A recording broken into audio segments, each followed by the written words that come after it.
Assalamualaikum warahmatullahi wabarakatuh. Kembali lagi di channel Portal Dimensi dan tentunya masih bersama saya Kang Slamet di sini. Kali ini Kang Slamet akan menceritakan sebuah kisah mistis yang berjudul Getih Sewu. Setiap darah yang menetes akan menjadi ancaman bagi alam manusia. Cerita ini ditulis oleh Ristori dan sebelum kita masuk ke ceritanya, buat kalian yang belum subscribe channel ini, tekan tombol subscribe-nya terlebih dahulu dan tekan tombol notifikasinya agar kalian tidak ketinggalan cerita terbaru dari Portal Dimensi. Jangan lupa follow Instagram juga karena kita akan sering live gak jelas di sana. Gak usah berlama-lama lagi, langsung saja kita masuk ceritanya. Getih Sewu. Setiap darah yang menetes akan menjadi ancaman bagi alam manusia.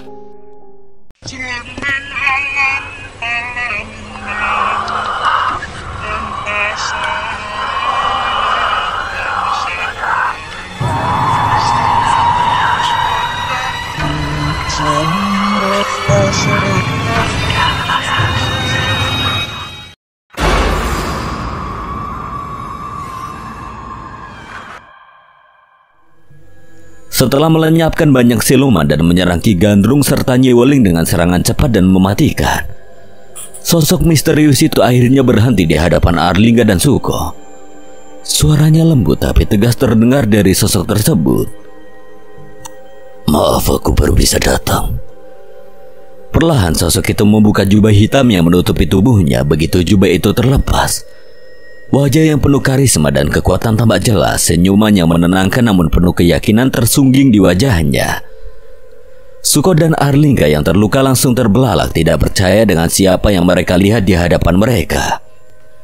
Dia adalah seseorang yang sangat mereka kenal, seseorang yang telah lama mereka tunggu kehadirannya. "Aswan!" Ya, itu adalah Aswan. Dirinya akhirnya tiba setelah menyelesaikan latihannya bersama Kirara dan Asoka di alas Waranggono. Kehadirannya yang kini terasa begitu berwibawa, seolah dia telah berubah menjadi sosok yang lebih kuat dan penuh percaya diri. Arlingga dan Suko terpaku melihat perubahan yang nyata pada Aswan, seolah waktu telah memberinya kekuatan baru. "Maafkan aku karena baru bisa tiba di saat ini." Dirinya melangkah ke depan, sorot matanya penuh ketegasan, tanpa sedikit pun ragu atau gentar di hadapan Ki Gandrung dan Nyi Weling serta pasukan siluman yang berdatangan. "Kalian istirahat saja, biar aku yang mengurus sisanya." Arlingga dan Suko saling menatap, merasakan kelegaan yang luar biasa meski tubuh mereka penuh luka dan tenaga hampir habis. Kini harapan kembali muncul. Mereka tahu bahwa dengan Aswan di sini pertempuran ini belum berakhir. Keberanian mereka pun mulai bangkit meskipun tubuh mereka sudah melemah. Aswan melangkah maju siap menghadapi Ki Gandrung dan Nyi Weling yang kini terpojok. Kedua siluman itu menatap Aswan dengan kebencian yang memuncak. Namun di balik amarah mereka, ada sedikit ketakutan karena mereka bisa merasakan kekuatan besar yang dipancarkan oleh Aswan. Pertarungan akhir akan segera dimulai. Dan takdir semua orang di alas Liung kini bergantung pada keberanian dan kekuatan Aswan. Malam yang semakin mencekam itu semakin tegang. Pagar gaib yang baru saja selesai dipasang oleh Mbah Seno dengan ilmu paku jiwa di sekitar desa Sukmojati tampaknya tidak mampu menahan ancaman yang akan segera datang.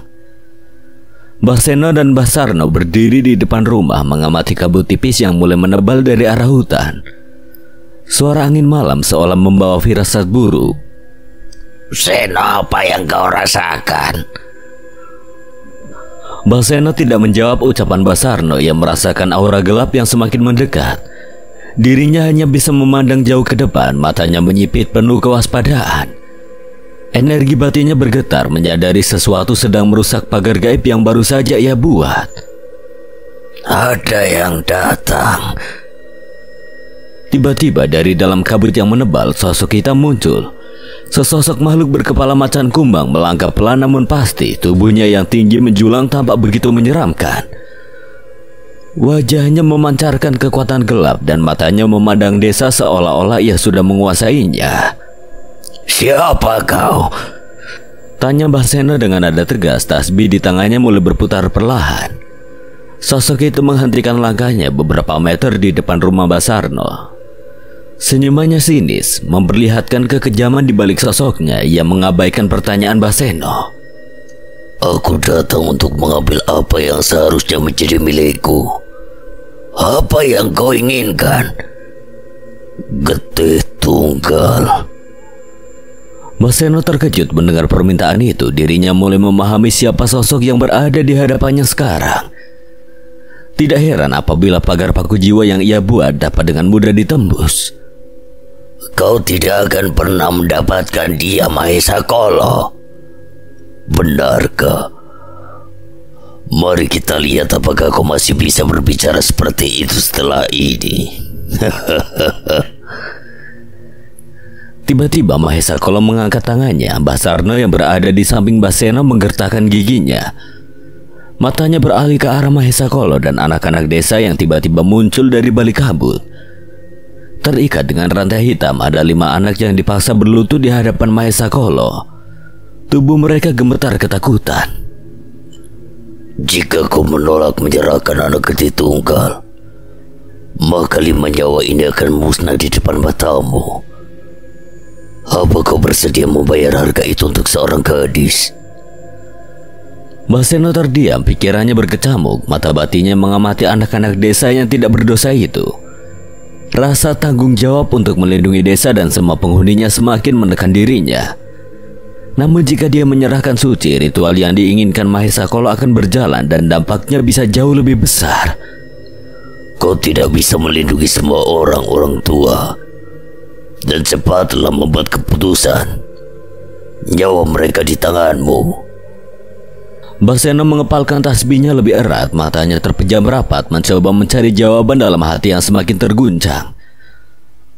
Suara tangisan anak-anak yang disandra di hadapan Mahesa Kolo terus menghantui pikirannya. Hatinya terbelah dan waktu seolah berhenti sejenak saat dia mencari jalan keluar. Suara langkah kaki pelan terdengar dari belakang. Suci, pemilik Getih Tunggal, muncul perlahan dari arah rumah. Wajahnya terlihat tenang meski sorot matanya menyiratkan keteguhan yang belum pernah terlihat sebelumnya. Dia menatap Mahesa Kolo tanpa ragu. Mbah, aku tidak bisa membiarkan orang-orang desa ini menjadi korban. Aku tahu resikonya. Tapi biarlah aku yang mengorbankan diriku agar semuanya bisa selamat. Tangis Basarno pecah dengan cepat. Ia berusaha menahan Suci, meraih tangan cucunya, tapi gadis itu memberontak, melepaskan diri dari pelukan erat kakeknya. Dia melangkah mantap menuju Mahesa Kolo yang sudah menunggu dengan senyum sinis di wajahnya. Setiap langkah yang Suci ambil seolah mengiris hati Basarno dan dia hanya bisa meratap. Tidak, Suci, kau tidak mengerti apa yang kau hadapi. Suci terus melangkah, tidak memperdulikan suara tangisan kakeknya. Basarno hendak maju lagi untuk menghentikannya. Tiba-tiba Baseno menahan tubuhnya. Sarno, biarkan dulu. Aku tahu kau tak rela, tapi kita tidak punya pilihan. Kita harus mencari celah. Basarno menatap Baseno dengan tatapan putus asa, lalu beralih pada Suci yang sudah berada di depan Mahesa Kolo.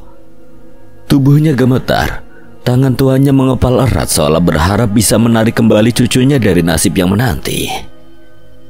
Suci, tolong, kau tidak perlu melakukan ini. Suci tidak ingin Simba dan Mas Rido disalahkan lagi oleh warga desa.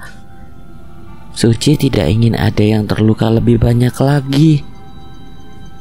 Baseno mengamati situasi dengan penuh kewaspadaan. Ia tahu bahwa keputusan Suci sudah bulat.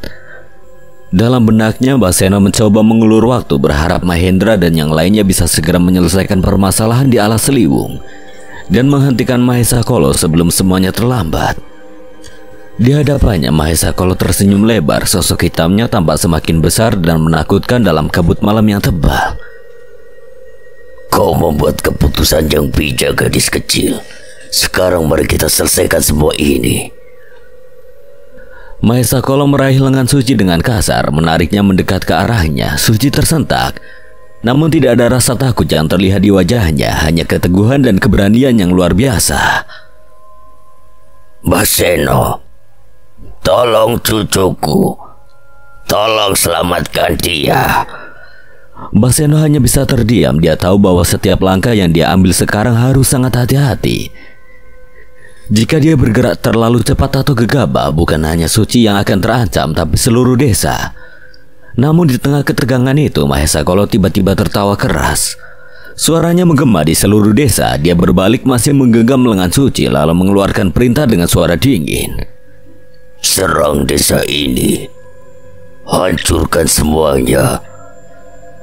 Sejumlah siluman mulai bermunculan dari dalam kabut, siap melancarkan serangan mereka ke desa Sukmojati. Sarno tetap di rumah. Jangan keluar apapun yang terjadi. Lalu bagaimana dengan cucuku Suci? Tenang Sarno. Mahendra dan yang lainnya pasti akan membawanya kembali. Mbah Seno menggenggam tasbihnya lebih erat, membaca mantra perlindungan, berharap bisa menahan serangan ini sendirian. Namun dia tahu jumlah mereka terlalu banyak dan energi batinnya mulai terkuras. Dengan senyuman dingin, Mahesa Kolo menghilang dalam kegelapan kabut. Sementara itu siluman-siluman mulai memasuki desa. Mbah Seno segera berlari menuju 5 anak warga desa yang sebelumnya jadi tahanan Mahesa Kolo. Ia segera melepaskan ikatan rantai gaib mereka dan menyuruh mereka untuk pulang. Mbah Seno berdiri tegak di depan desa, siap melindungi semuanya dengan sisa-sisa kekuatannya. Lantunan ayat suci mulai menggema dari mulut Mbah Seno. Beberapa makhluk yang berlari paling depan seketika terhenti, terjatuh menggeliat ke tanah. Tidak lama kemudian tubuhnya melebur menjadi abu. Mbah Seno terus melakukan hal yang sama, namun siluman yang datang lebih banyak membuatnya sedikit kesulitan untuk pergi ke arah mana dulu. Mereka terus berdatangan. Jika seperti ini, mereka akan menyerang orang-orang yang berada di luar jangkauanku. Tolong! Ucap salah satu warga dari arah rumah salah satu warga di sisi kanan desa. Mbah Seno segera ingin menghampiri warga itu, namun lagi-lagi suara teriakan lain membuat Mbah Seno terhenti. Dari arah yang berlawanan, seseorang terlihat sedang diseret keluar rumah oleh siluman kelelawar. Tidak, jangan bawa aku. Mbah Seno semakin bingung melihat situasi yang semakin kacau. Siluman-siluman mulai menyerang dari segala penjuru, mengancam warga desa. Namun di tengah kebingungan itu, tiba-tiba terdengar suara deru mesin mobil yang mendekat. Dari dalam kegelapan, sebuah pick-up tua melaju dengan cepat dan berhenti tepat di depan rumah Mbah Sarno. Dua sosok tua segera turun dari mobil dengan sigap. Salah satu dari mereka membawa kantong kresek berisi sedotan minuman. Tanpa terpengaruh oleh kekacauan yang terjadi, dia melangkah santai melewati beberapa siluman yang sebelumnya menyerang Mbah Seno. Anehnya, siluman-siluman yang tadinya begitu liar mendadak terdiam, seolah-olah terikat oleh kekuatan yang tidak terlihat. Mbah Seno tersenyum, mulai menyadari salah satu dari mereka yang sedang memegang kantong kresek hitam berisi sedotan merapalkan sebuah ayat suci. Itu adalah amalan pengikat raga. Maaf, kami telat, no. Mbah Seno yang sudah kelelahan menghela nafas panjang. Kenapa kalian lama sekali datangnya? Ini loh, Arya tadi minta berhenti dulu jalan untuk beli wedang ronde. Jawab Mbah Harto dengan nada sedikit sebal sambil melirik Mbah Arya. Mbah Arya yang masih memegang kantong kresek berisi wedang ronde dan sedotan mengangkat minuman itu sambil tersenyum santai. Kamu mau na wedang rondenya masih hangat loh. Ya Gusti, wis tua senengane jajan wae. Wis cepetan bantu aku ngusir siluman-siluman iki. Mbah Arya tertawa kecil lalu meletakkan kantong kresek di bawah dan mengeluarkan tasbih andalannya dari kantong celananya. Oke, wis siap. Tapi wedang ronde iki enak banget loh. Nanti pulangnya tuku meneh yo, toh. Mbah Harto hanya menggeleng, merasa lelah dengan tingkah temannya. Mbah Seno mendengus. Rasa sabarnya sudah terlatih sejak dulu masih bersama mereka. Ayo kita selesaikan ini dulu. Kini ketiga pendekar tua yang dikenal dengan julukan tiga pendekar Trimukti berdiri sejajar, Mbah Seno dengan tasbih keramatnya, Mbah Harto dengan senjata pusakanya, dan Mbah Arya yang akhirnya serius setelah meletakkan wedang rondenya. Mereka menatap lurus ke arah depan menghadapi siluman-siluman yang masih berdatangan dengan niat kuat untuk melindungi desa Sukmojati. Mbah Arya berjalan santai menuju salah satu warga yang sebelumnya diseret oleh siluman kelelawar. Tasbihnya berputar dengan tenang di tangannya, diiringi lantunan ayat suci yang mulai ia bacakan dengan khusyuk. Beberapa siluman yang ada di sekitarnya seketika terhenti. Tubuh mereka terbaring tidak berdaya di tanah, terikat oleh amalan pengikat raga milik keluarga Jayandaru yang diwariskan turun-temurun. Terima kasih, Mbah. Masuklah ke rumah, tutup pintu rapat-rapat dan jangan keluar sampai kami pastikan semua aman. Warga itu mengangguk, tidak membuang waktu dan bergegas masuk ke dalam rumahnya. Namun Mbah Arya tidak berhenti di situ. Dengan semakin lantang ia melantunkan ayat-ayat suci. Suaranya bergema ke segala penjuru. Siluman-siluman lain mulai menggeliat kesakitan. Tubuh mereka terbakar dari dalam dan melebur menjadi abu. Sudah saatnya kalian semua lenyap dari sini. Mbah Harto yang juga bersiap mulai membaca mantra ajian tapak geni, ilmu warisan keluarga Wisanggeni. Dengan keahlian bela dirinya, setiap kali telapak tangannya menyentuh tubuh siluman, makhluk-makhluk itu terbakar oleh api suci. Jeritan kesakitan terdengar di mana-mana, sementara tubuh siluman-siluman itu membara hingga akhirnya lenyap menjadi abu. Salah satu siluman yang terbakar lari tidak tentu arah dalam kepanikan. Melihat itu, Mbah Arya dengan cepat melompat dan menendang siluman tersebut, mencegahnya mendekati sesuatu yang sangat penting baginya.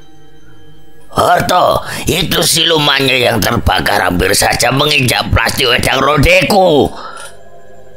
Salahmu sendiri, Arya. Kenapa wedang rodenya ditaruh di situ? Boyo ditaruh di mobil kalau gak mau tumpah. Mbah Arya menggerutu. Jika saja dirinya tidak bergerak dengan cepat, mungkin wedang rode miliknya sudah tumpah. Mbah Seno yang melihat perdebatan konyol itu melangkah di antara mereka sambil menggelengkan kepala, mencoba menahan tawanya. Dari muda sampai tua masih saja ribut soal hal-hal kecil. Mbah Seno segera memutar tasbihnya, merapalkan amalan yang semakin kuat.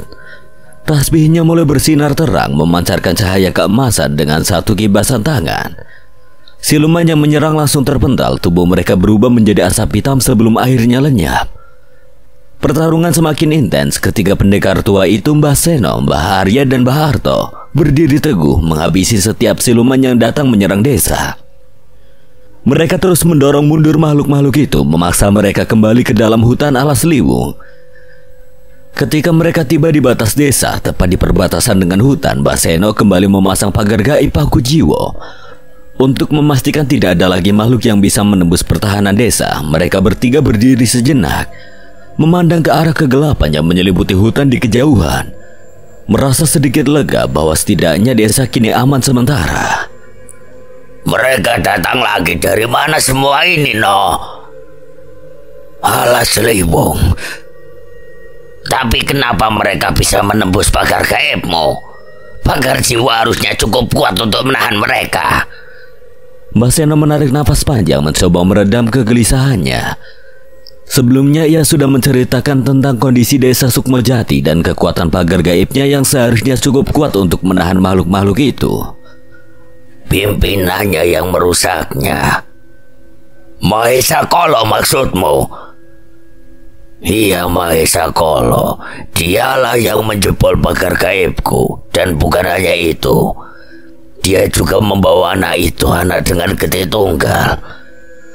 Mbah Harto dan Mbah Arya langsung terdiam. Wajah mereka berubah, terkejut mendengar bahwa anak dengan getih tunggal sudah dibawa pergi oleh Mahesa Kolo. Anak yang ingin dijadikan tumbal dalam ritual Getih Sewu.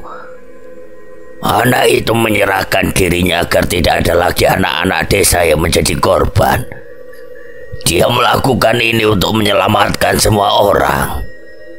Mereka bertiga berdiri dalam diam memandang ke arah hutan yang gelap. Mbah Arya yang tetap tenang menyedot habis wedang rondenya lalu berbalik. Ya wes, kalau gitu kita tunggu di sini saja. Mbah Harto dan Mbah Seno saling berpandangan, tidak habis pikir dengan sikap santai Mbah Arya. Mereka khawatir dengan keadaan cucu-cucu mereka yang sedang bertarung di dalam hutan, namun Mbah Arya tampak begitu tenang, seolah tidak ada yang perlu dikhawatirkan. Hei Semprul, kamu gak khawatir sama cucumu? Kalau khawatir terus kita ke sana, apa yang bisa kita lakukan? Eleng umur, no. Kita ini sudah tua. Percayakan saja urusan ini pada cucu-cucu kita. Biar mereka yang menyelesaikan semuanya. Kita jaga desa ini sambil ngewedang. Ngono wae. Mbah Seno tidak bisa menahan senyumannya. Kali ini ia harus mengakui bahwa Mbak Arya ada benarnya. Terlalu ikut campur dalam pertempuran justru bisa membuat mereka kelelahan, seperti tragedi sayembara berdarah di masa lalu yang hampir merenggut nyawa mereka. Yo wis toh, kali ini ada benarnya juga orang tua ini. Tapi beneran iki gak usah nyusul mereka. Iya wes, serahkan saja semuanya pada penerus kita. Urusan kita sudah selesai, Harto. Wes, tutu wayahe kita untuk bertarung lagi. Mbah Harto menghela nafas panjang lalu perlahan mengangguk setuju. Meski ada kecemasan yang tersisa, ia harus percaya pada anak-anak muda itu. Mereka bertiga kembali berjalan menuju rumah Mbah Sarno setelah memastikan pagar gaib Paku Jiwo sudah diperbaiki dan desa dalam keadaan aman. Ketiga pendekar tua itu memutuskan untuk tetap berjaga, melindungi desa dari serangan yang mungkin kembali datang. Suasana di sekitar Rawagede semakin mencekam. Asap hitam yang menyelimuti Rawagede terus membumbung tinggi. Sementara siluman-siluman dari dasar rawa terus bermunculan seiring darah suci yang menetes ke tanah. Bentuk dan ukuran mereka sangat beragam, mulai dari sosok siluman sebesar manusia biasa hingga yang sebesar buto dengan tubuh raksasa dan mata menyala merah. Mereka semua bangkit dari dasar rawa yang berbau busuk, diselimuti energi jahat yang semakin memekat. Beberapa siluman berwujud seperti manusia setengah binatang dengan kepala menyerupai babi hutan, gigi taring panjang, dan tubuh kekar berotot yang dipenuhi bulu tebal. Di sisi lain ada siluman yang seluruh tubuhnya terbuat dari lumpur hitam pekat, bergerak dengan cara merangkak mencakar-cakar tanah dengan tangannya penuh lendir. Buto yang besar bergerak dengan langkah-langkah berat, setiap pijakannya mengguncangkan tanah di sekitarnya. Di tengah situasi ini, Aswan berdiri sendirian, hanya ditemani oleh pusaka Pasopati yang melingkar di lehernya. Matanya penuh dengan tekad meskipun ia tahu musuh yang dihadapinya sangatlah kuat. Di kejauhan Ki Gandrung dan Nyai Weling menatap Aswan dengan senyuman meremehkan. Jadi hanya seekor tikus kecil yang berani menyerang tiba-tiba, ujar Ki Gandrung sambil mengepakkan sayap hitamnya yang besar, menciptakan pusaran angin yang menebarkan aroma busuk di sekitarnya. Nyai Weling mendesis tajam, tatapannya penuh kebencian pada Aswan. Sepertinya anak ini sudah gila. Apa yang bisa dia lakukan melawan kita semua? Siluman-siluman yang bangkit dari Rawagede ini bahkan lebih kuat dari sebelumnya. Bocah tengik, kau mungkin berpikir bahwa keberanianmu bisa mengalahkan kami. Tetapi kau hanya anak bodoh yang tidak tahu apa-apa tentang kekuatan yang kau hadapi. Aku tidak perlu banyak bicara untuk menghadapi kalian. Dia tahu bahwa dia harus menggunakan seluruh kemampuan yang dia miliki untuk bisa menghadapi ancaman sebesar ini. Ki Gandrung mengeram kesal. Baiklah, jika kau ingin mati, kami akan memberimu apa yang pantas kau dapatkan. Serang dia. Siluman-siluman yang berada di sekitar altar mulai bergerak, mengepung Aswan dari segala arah. Ki Gandrung ikut terbang rendah, menebas udara dengan sayap hitamnya, menciptakan tebasan angin gelap yang mengarah ke Aswan. Di sisi lain, Nyi Weling membuka mulutnya dan menyemburkan racun mematikan ke arah Aswan. Racun itu meluncur dengan cepat, siap untuk menghancurkan siapapun yang mengenainya. Aswan, awas! Teriak Arlingga dari kejauhan, panik melihat dua serangan besar itu mendekati sahabatnya. Namun sebelum serangan itu bisa mengenai Aswan, tiba-tiba serangan tersebut dihentikan oleh tebasan cakar kuning beruntun. Cakar itu membelah tebasan angin hitam dari Ki Gandrung menjadi dua. Sementara semburan racunnya Weling bertemu dengan semburan racun lainnya yang datang dari arah berlawanan, menciptakan ledakan kecil di udara yang memercikan racun berbahaya ke segala arah. Ki Gandrung dan Nyi Weling terkejut. Dari balik asap, dua sosok muncul. Di satu sisi berdiri Kirara, pemimpin bangsa siluman alas Waranggono, dengan cakarnya yang berwarna kuning berkilauan dalam cahaya redup. Di sisi lain berdiri Gandari, pemimpin bangsa siluman alas Rogo, dengan rambut panjangnya yang menjuntai hingga ke tanah. Wajah mereka terlihat dingin dan penuh tekad, siap untuk menghadapi Ki Gandrung dan Nyi Weling. Kirara, Gandari, Bagaimana mungkin kalian berdua masih hidup? Racunku seharusnya membunuhmu, Kirara. Aku tidak akan mati semudah itu, Ling. Siluman terkutuk seperti kalian tidak pantas diberi tempat di alam ini. Jangan sok pahlawan, Gendari. Jumlah kalian terlalu sedikit untuk melawan kami. Siluman-siluman dari Rowo Gede ini akan menghancurkan kalian semua. Jumlah bukanlah segalanya. Kekuatan kami sudah cukup untuk menghancurkan kalian. Tubuh Gandari perlahan membesar, berubah menjadi sosok ular putih raksasa yang menjulang tinggi seukuran Ki Gandrung dan Nyi Weling. Mari kita lihat siapa yang akan musnah lebih dulu. Kau Kirara sudah nyaris mati oleh racun Nyai Weling sebelumnya. Apa yang membuatmu berpikir bahwa kali ini kau akan menang? Kenapa kau membanggakan hal itu, Ki Gandrung? Tanpa serangan licik kalian sudah tercabik-cabik oleh cakarku. Kirara dan Gandari melompat ke depan untuk menghadapi Ki Gandrung dan Nyi Weling. Kirara menggunakan cakarnya untuk menebas serangan Ki Gandrung, sementara Gandari mengerahkan kekuatan ular putihnya untuk melawan Nyi Weling yang terus menyemburkan racun mematikan. Di tengah pertarungan ini, Aswan tidak tinggal diam. Dia tahu bahwa tugasnya adalah menghentikan Mahesa Kolo yang tengah menyelesaikan ritual. Aku harus menghentikan ini. Ayo Asuka, kita akhiri semua ini. Aswan mengeluarkan kalung Pasopati dan menyatukan sebagian kekuatannya dengan Asoka, harimau putih yang bersemayam di dalam kalung itu. Tubuhnya memancarkan cahaya putih yang kuat dan energinya meningkat tajam. Tanpa membuang waktu, dia menerjang ke arah Mahesa Kolo yang masih berdiri di dekat altar. Dikelilingi oleh siluman-siluman yang terus bermunculan. Siluman-siluman itu mencoba menghalangi jalannya, namun Aswan dengan mudah menebas mereka dengan cakar energinya, membuat mereka berubah menjadi abu dalam sekejap. Mahesa Kolo yang menyadari kedatangan Aswan melirik ke arahnya dengan tatapan tenang. Akhirnya sang Panglima Macan Putih sudah kuduga. Kau akan datang. Aku di sini untuk menghentikanmu. Ritual ini harus dihentikan sebelum lebih banyak darah tak berdosa tertumpah. Kau pikir kau bisa menghentikanku? Darah suci sudah mengalir, dan siluman-siluman dari Rowo Gede terus berdatangan. Tidak ada yang bisa menghentikan kebangkitan ini. Kita lihat saja.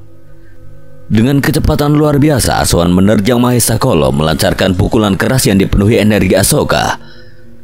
Sebuah raungan menggelegar saat serangan itu dilancarkan, namun Mahesa Kolo hanya menangkisnya dengan mudah, bahkan tanpa bergerak sedikit pun. Kau masih terlalu lemah, bocah. Mahesa Kolo melayangkan serangan balik yang membuat Aswan terpental mundur, namun Aswan tidak menyerah. Dia segera bangkit kembali, kali ini dengan fokus penuh. Dia tahu bahwa dia harus menggunakan seluruh kekuatan yang dimilikinya untuk mengalahkan Mahesa Kolo. Pertarungan antara Aswan dan Mahesa Kolo semakin sengit. Setiap serangan yang dilancarkan oleh Aswan ditangkis oleh Mahesa Kolo dengan mudah. Sementara setiap kali Mahesa Kolo menyerang, Aswan harus berjuang keras untuk menghindarinya. Meskipun Aswan menggunakan kemampuan Pasopati dan meningkatkan kekuatannya, Mahesa Kolo tampaknya jauh lebih kuat daripada yang ia bayangkan. Asoka, tingkatkan lagi. Aswan kembali membaca sebuah amalan. Perlahan kalung Pasopati semakin memancarkan sinar putih yang menyelubung ke tubuhnya. Kini dirinya menggunakan 80% kekuatan Asoka, mencoba mengimbangi pergerakan Mahesa Kolo. Itu saja belum cukup, manusia. Mereka saling bertukar serangan dengan intens. Setiap pukulan dan tendangan memunculkan ledakan energi yang memecah tanah di sekitar mereka. Aswan tahu bahwa waktu semakin menipis. Setiap detik yang berlalu, darah suci terus menetes ke tanah, dan jumlah silumannya dibangkitkan semakin banyak. Apa sebenarnya tujuan Mahesa Kolo? Mengapa kau begitu berambisi untuk menghancurkan alam ini? Ini bukan soal kehancuran. Ini soal keseimbangan. Alam manusia terlalu lama mendominasi. Sudah waktunya bagi kami, bangsa siluman, untuk mengambil kembali yang seharusnya menjadi milik kami. Dengan cara membantai anak-anak dan manusia tidak bersalah. Mereka hanya tumbal kecil dalam perang besar ini. Kau tidak akan pernah mengerti. Aswan tahu bahwa tidak ada gunanya lagi berbicara. Dirinya membaca sebuah mantra yang membuat kuku di tangannya seketika memanjang dengan satu gerakan. Tebasan cakar beruntun melesat ke arah Mahesa Kolo. Tetapi Mahesa Kolo tetap mampu menahan serangan tersebut dengan tangan kosong, memperlihatkan kekuatannya masih berada di atas Aswan. Namun Aswan sudah memiliki rencana lain. Serangannya hanyalah pengalihan. Berkat serangan tebasan cakaran beruntunnya, Mahesa Kolo bergeser dari altar. Aswan memanfaatkan kesempatan itu untuk mendekati Suci. Dalam sekejap dia meraih tubuh Suci dan dengan kecepatan luar biasa ia melompat keluar dari altar menjauh dari Mahesa Kolo. Aswan terus berlari membawa Suci dalam pelukannya menjauh dari altar yang masih memancarkan energi hitam yang kuat. Di belakangnya terdengar suara geraman Mahesa Kolo yang semakin marah melihat Aswan berhasil membawa pergi Suci. Kau tidak akan bisa lari dariku. Aswan tetap fokus mencoba menjauhkan diri sejauh mungkin dari altar dan ritual mengerikannya hampir selesai. Suci yang lemah dalam pelukannya masih tampak pingsan akibat kelelahan dan kehilangan darah. Setiap langkah Aswan terasa berat, tetapi tekadnya tidak goyah. Dia tahu bahwa hidup Suci adalah kunci untuk menghentikan Mahesa Kolo dan mengakhiri kekacauan ini. Di sisi lain, pertarungan antara Kirara dan Gandari melawan Ki Gandrung dan Nyi Weling juga semakin intens. Serangan demi serangan saling beradu di udara, menciptakan ledakan energi dan racun yang menghancurkan pepohonan di sekitar mereka. Kirara dengan cakar kuningnya yang tajam berhasil menyerang sayap Ki Gandrung, membuat siluman kelelawar itu terpental ke udara. Sementara itu, Gandari bertarung sengit dengan Nyi Weling. Mereka saling bertukar serangan dengan ganas. Racun dari Nyi Weling berusaha mematikan setiap gerakan Gandari, namun siluman ular putih itu berhasil menghindari setiap semburan racun dengan gerakan lincah. Nyi Weling melontarkan amarahnya dengan penuh dendam. Kau pengkhianat bangsa ular. Kau yang mengkhianati ikatan kita semua untuk menjadi pemimpin bangsamu. Kau tidak pernah paham, Weling. Aku meninggalkan bangsa ular bukan untuk kepentingan pribadiku. Aku melakukannya demi menyelamatkan mereka dari kehancuran, dari sifat kejam yang kau tunjukkan selama ini. Jangan bicara seolah-olah kau tahu segalanya. Kematian bangsa kita adalah kesalahanmu, Gandari. Dan aku akan memastikan kau membayarnya kali ini. Racun mematikan disemburkan oleh Nyi Weling semakin deras, mencoba memojokkan Gandari dan memaksanya mundur. Namun Gandari dengan sigap merentangkan tubuh ular raksasanya, menghindari racun itu dengan gerakan lincah. Tatapannya tetap dingin dan penuh perhitungan. Racunmu tidak akan bisa membunuhku, Weling. Dengan cepat Gandari memutar tubuh besarnya, menciptakan pusaran angin yang cukup kuat untuk menghancurkan pepohonan di sekitarnya, membuat Nyi Weling semakin terdesak. Di sisi lain, Kirara terus menekan Ki Gandrung dengan serangan-serangan berbahaya. Setiap kali Ki Gandrung mengepakkan sayap hitamnya, tebasan angin gelap melesat ke arah Kirara. Namun dengan kecepatannya, Kirara berhasil menghindar lalu membalas dengan tebasan cakar kuning yang menghantam keras sayap Ki Gandrung. Ledakan energi yang terjadi dari bentrokan itu menggetarkan tanah, menciptakan gelombang kejut yang terasa hingga jauh. Tidak ada tempat bagimu lagi di dunia ini, Kirara. Seharusnya akulah yang mengatakan hal itu kepadamu di tengkot kelelawar. Sementara itu, Aswan yang berlari cepat membawa Suci dalam pelukannya mulai merasakan kehadiran Mahesa Kolo yang semakin mendekat. Dengan kecepatan luar biasa, Mahesa Kolo berhasil menyusulnya, wajahnya penuh dengan senyum jahat. Kau tidak bisa lari lagi dariku. Aswan tersenyum tipis, matanya tajam. Ia mendekat ke salah satu pohon besar di sekitar mereka. Liga, Suko, jaga anak ini. Hati-hati, Wan. Makhluk itu sangat kuat dan cepat. Aswan mengangguk dengan yakin lalu menyerahkan Suci kepada mereka. Dia lalu berbalik menghadapi Mahesa Kolo, tatapannya penuh tekad.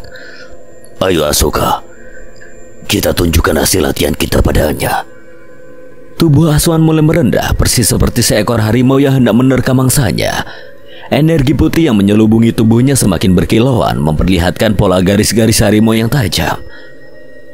Mahesa Kolo yang melihat perubahan ini hanya menyeringai seolah senang dengan tantangan yang akan datang.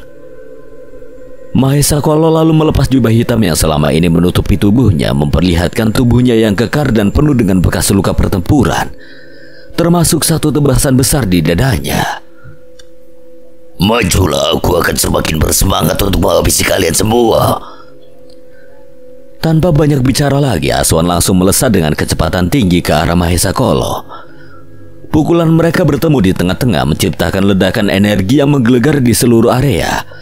Raungan energi yang menggetarkan rawa getih membuat angin berhembus kencang, menggoyangkan pepohonan yang ada di sekitar mereka. Debu dan serpihan tanah berterbangan ke udara. Arlingga dan Suko yang melihat pertarungan itu dari kejauhan terbelalak, tidak percaya dengan kekuatan Aswan yang kini beradu dengan Mahesa Kolo. Sebenarnya sudah sekuat apa Mas Asta sekarang? Dia sudah jauh lebih kuat dari sebelumnya. Aswan terus menyerang dengan penuh kekuatan, mencoba mendesak Mahesa Kolo dengan pukulan bertubi-tubi. Namun Mahesa Kolo dengan kekuatan luar biasa mampu menangkis serangan demi serangan yang dilancarkan Aswan. Setiap kali Aswan mengayunkan pukulannya, Mahesa Kolo dengan cepat menepi, selalu balas menyerang dengan kekuatan yang sama dahsyatnya. Begitu saja, ini bukan apa-apa. Aku tidak akan membiarkanmu menyelesaikan ritual ini. Mereka kembali bertarung sengit. Setiap bentrokan menciptakan gelombang kejut yang menghancurkan sekeliling mereka. Mahesa Kolo jelas memiliki keunggulan dari segi kekuatan, namun Aswan bertarung dengan kecerdikan dan keberanian yang luar biasa. Pertarungan antara Aswan dan Mahesa Kolo semakin sengit. Mereka saling melancarkan serangan dengan kecepatan luar biasa, hingga membuat tubuh mereka bergerak tidak terlihat oleh mata biasa. Pukulan demi pukulan yang saling beradu menimbulkan ledakan kecil di udara, menciptakan gelombang kejut yang mengguncang tanah di sekitar mereka. Setiap serangan dari Aswan mengenai tubuh Mahesa Kolo, tetapi siluman kuat itu hanya terhuyung sedikit, lalu membalas dengan pukulan yang sama kerasnya. Aswan pun berkali-kali terlempar, namun dengan cepat dia kembali berdiri dan melanjutkan serangannya. Keduanya tidak memberikan celah sedikit pun, seolah pertarungan mereka adalah pertarungan hidup dan mati. Suara dentuman keras dari serangan mereka berdua menggema, menandakan bahwa pertempuran semakin memuncak. Tubuh Aswan mulai dihiasi dengan luka-luka kecil.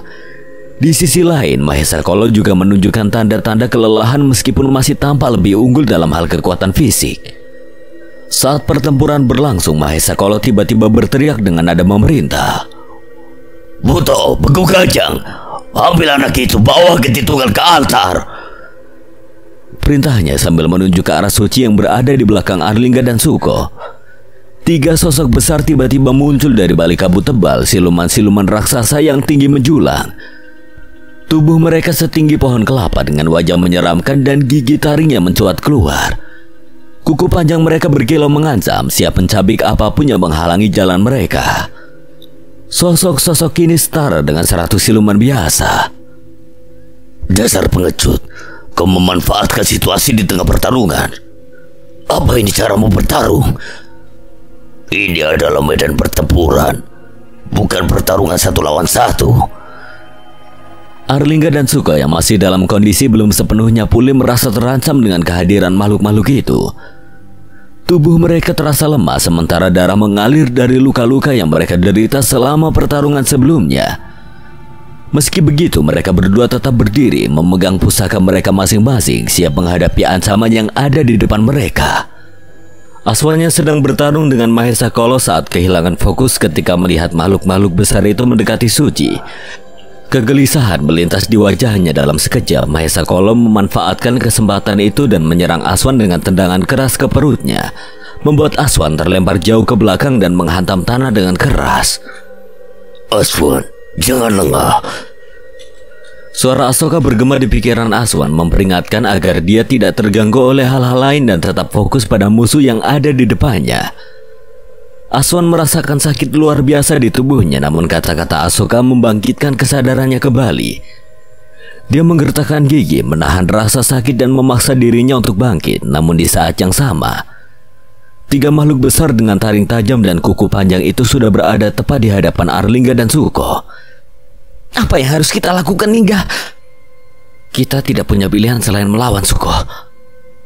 Meskipun Lingga juga terlihat kelelahan, pusaka belati Kudrawinata di tangannya bersinar seolah memberi dorongan terakhir.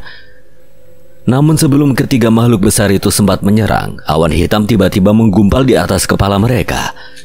Tubuh-tubuh raksasa itu seperti terikat oleh sesuatu yang tidak terlihat, membuat gerakan mereka melambat secara drastis. Suko menatap heran ke langit, bertanya-tanya apa yang sebenarnya terjadi.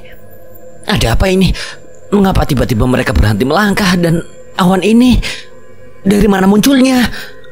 Bola mata Arlingga melebar melihat awan hitam dan ikatannya mengikat makhluk-makhluk besar itu, mulai menyadari siapa yang melakukannya. Itu kemampuan Juna, petir Juna, dan ajian pengikat raga Mahendra. Raungan besar tiba-tiba menggema dari arah hutan di belakang mereka. Suara itu begitu menggelegar hingga membuat tanah bergetar. Suko dan Arlingga berbalik dengan cepat dan mereka melihat sesuatu yang besar dan menakutkan datang dari kegelapan hutan.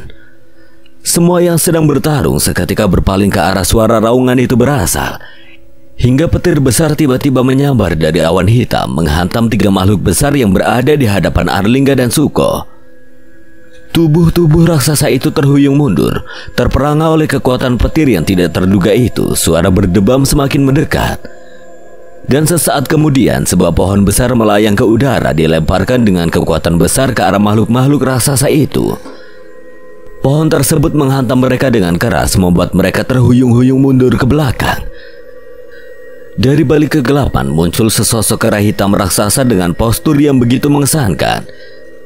Di pundak kirinya tampak 2 orang pria berdiri, sementara di pundak kanannya 2 pria lainnya berdiri dengan penuh kewibawaan. Mahendra, Juna, Mas Reza, Mas Coro. Ya, mereka adalah Mahendra, Juna, Reza, dan Kuncoro yang datang bersama Jawoto. Melihat kedatangan mereka, Arlingga dan Suko merasa lega, namun perhatian mereka segera tertuju pada Mahendra yang terlihat sangat kelelahan. Tubuhnya dipenuhi luka-luka dan nafasnya terengah-engah, menunjukkan betapa berat pertempuran yang baru saja dia hadapi. Meskipun begitu, Mahendra tetap tegar dan berusaha menunjukkan ketenangan di depan mereka. Aku serahkan sisanya pada kalian.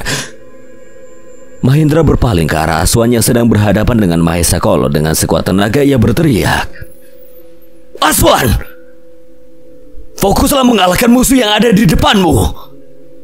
Teriakan Mahendra membangkitkan semangat Aswan melihat bahwa saudaranya sudah siuman dan kembali ke medan pertempuran. Membuatnya semakin bersemangat untuk mengalahkan Mahesa Kolo.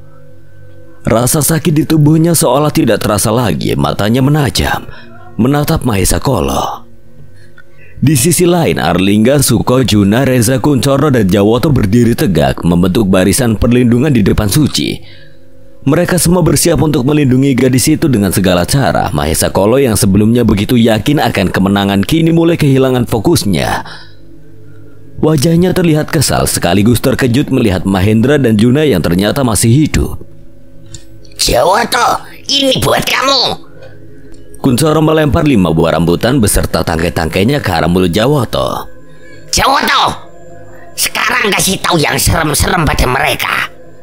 Jawoto mengangguk lalu mengeluarkan suara raungan ke arah siluman-siluman seraya menuju ke arah Kuncoro. Kita petang, sembarangan kalau ngomong. Memang Jawoto ngomong apa, Coro? Iki katanya gini, siluman keroco, lihat manusia ini lebih serem dari kalian. Katanya begitu sambil nunjuk-nunjuk ya. Reza seketika tertawa, begitupun Jawoto. Mahendra dan Juna hanya bisa menggelengkan kepala. Teman kamu bisa bahasa ketek, Ndra? Gak cuma ketek, Jun. Kayaknya semua bahasa hewan dia ngerti. Suasana yang sebelumnya tegang kini sedikit mencair dengan kehadiran 2 pendekar lembah nyengat. Namun tidak untuk Mahesa Kolo, dirinya masih terkejut melihat kehadiran Mahendra dan Juna. Apa? Bagaimana mungkin kalian bisa selamat dari Lembu Suro? Kau salah membangkitkannya, Mahesa Kolo. Lembu Suro memiliki tujuan lain selain bertarung. Mahendra menarik nafas panjang, berusaha tetap berdiri meski tubuhnya lemah dan penuh luka. Matanya memandang tajam ke arah Mahesa Kolo, tidak ada sedikit pun keraguan yang tersirat dari sorotnya. Meski Mahesa Kolo tampak tidak percaya dengan apa yang baru saja terjadi, Mahendra tahu bahwa ini adalah kesempatan untuk menyampaikan kebenaran tentang Lembu Suro. Lembu Suro bukan sekedar makhluk yang kau bangkitkan untuk menjadi senjatamu, Mahesa Kolo. Dia bukan pion yang bisa kau kendalikan semaumu. Dia bangkit bukan untuk menghancurkan, tetapi untuk menguji. Menguji apakah manusia, makhluk yang kau benci, masih memiliki nilai-nilai yang layak dipertahankan. Omong kosong. Dia hanyalah makhluk yang gila pertarungan akibat kejadian di masa lalu. Kau salah. Lembu Suro tidak dibutakan oleh kekuatan seperti dirimu. Dia memiliki kehormatan, dan itu lebih dari sekedar menghancurkan lawan. Dia ingin tahu apakah kami manusia yang berdiri di hadapannya layak untuk menjaga keseimbangan antara alam manusia dan alam gaib. Mereka tampak semakin bingung, namun ada sedikit keraguan yang muncul di wajahnya. Amarahnya semakin tampak jelas, namun dia tetap mendengarkan. Lembu Suro berbicara tentang tanggung jawab, bukan hanya untuk menjaga kekuatan, tapi untuk memastikan bahwa kekuatan itu tidak jatuh ke tangan yang salah. Dia melihat bahwa tidak semua manusia buruk. Ada yang masih menjaga keharmonisan, menjaga alam dan menghormati keseimbangan antara dunia yang berbeda. Kau terlalu naif, makhluk lemah. Amarahnya mulai membuncah mendengar penjelasan Mahendra, namun dalam pandangannya, itu semua hanyalah omong kosong yang tidak masuk akal. Manusia tidak lebih dari makhluk serakah yang hanya tahu bagaimana merusak dan mengambil.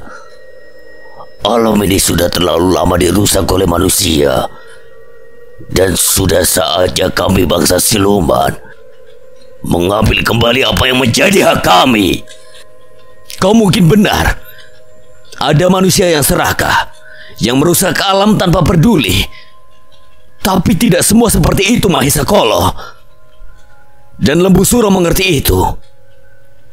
Dia melihat bahwa masih ada yang berjuang untuk menjaga keseimbangan, yang berjuang untuk memperbaiki hubungan antara manusia dan alam.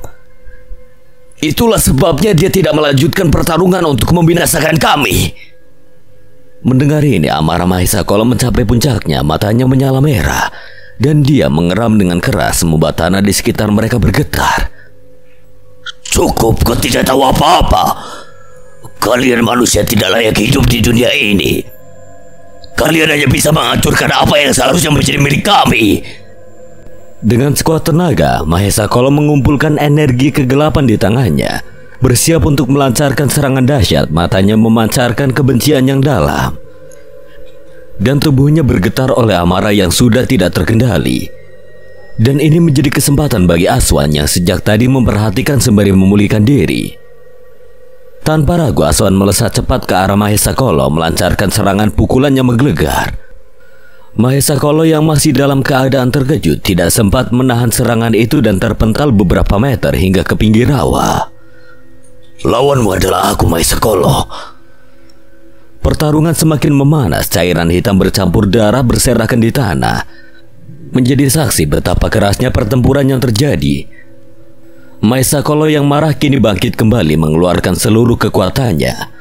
Namun Aswan yang mendapatkan dukungan dari saudaranya juga semakin bersemangat. Setiap serangan yang mereka lontarkan bertambah kuat dan tajam.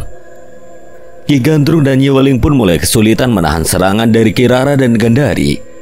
Pertarungan antara mereka tidak kalah sengitnya dengan serangan demi serangan yang terus menumbangkan pepohonan di sekitar mereka. Kirara menggunakan kecepatan dan kecerdasannya untuk mengelabui Ki Gandrung, sementara Gandari mengandalkan kekuatan besar tubuh ularnya untuk melawan Nyi Weling. Sementara itu, Suci yang berada di bawah perlindungan Arlingga dan yang lainnya mulai siuman, wajahnya masih begitu pucat dan lemas. Dia menatap mereka yang bertarung dengan penuh keberanian, berusaha melindunginya dan menghentikan ritual Geti Sewu. Matanya penuh dengan air mata, namun dia tidak tahu bahwa ini adalah pertarungan yang harus mereka menangkan. Pertarungan antara Aswan dan Mahesa Kolo kembali memanas. Mahesa Kolo yang kini tersulut amarahnya semakin agresif dalam melancarkan serangan. Setiap pukulannya menghantam dengan kekuatan yang luar biasa, menciptakan ledakan energi yang menggetarkan tanah di sekitar mereka. Namun Aswan tidak gentar, tubuhnya yang dipenuhi dengan energi Asoka terus melawan meskipun luka-luka di tubuhnya semakin banyak. Manusia lemah yang hanya bisa merusak seperti kalian tidak layak hidup di dunia ini. Aswan menangkis pukulan Mahesa Kolo dengan cakarnya, menciptakan percikan energi di udara. Wajahnya tegang, tapi dia tidak menyerah. Kau salah, Mahesa Kolo. Tidak semua manusia seperti itu. Masih banyak yang mencoba menjaga keseimbangan, menjaga alam dan menghormati kehidupan. Apa yang kau lakukan hanya akan menciptakan lebih banyak penderitaan. Aswan membalas serangan Mahesa Kolo dengan pukulannya yang dialiri energi Asoka. Namun Mahesa Kolo dengan cekatan menyilangkan kedua tangannya, menahan serangan Aswan. Kau terlalu naif.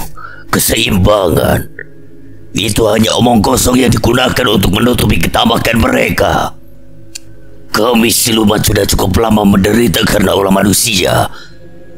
Mereka menebang hutan, meracuni sungai, dan mengusir kami dari tanah yang seharusnya menjadi milik kami. Aku akan memastikan bahwa mereka membayar untuk semua itu. Asoka mengibaskan tangannya menciptakan tebasan cakaran hitam. Aswan berputar cepat dan melancarkan serangan balik, menghantamkan cakarnya ke arah Mahesa Kolo. Tangan Aswan tertahan oleh Mahesa Kolo. Mereka bertatap muka. Aku mengerti apa yang kau rasakan, Mahesa Kolo. Tapi cara yang kau pilih ini salah. Kau dibutakan oleh kebencian dan kegelapan yang menguasai hatimu. Mahesa Kolo menyeringai kemudian melemparkan pukulan keras ke arah Aswan, membuatnya terhuyung mundur.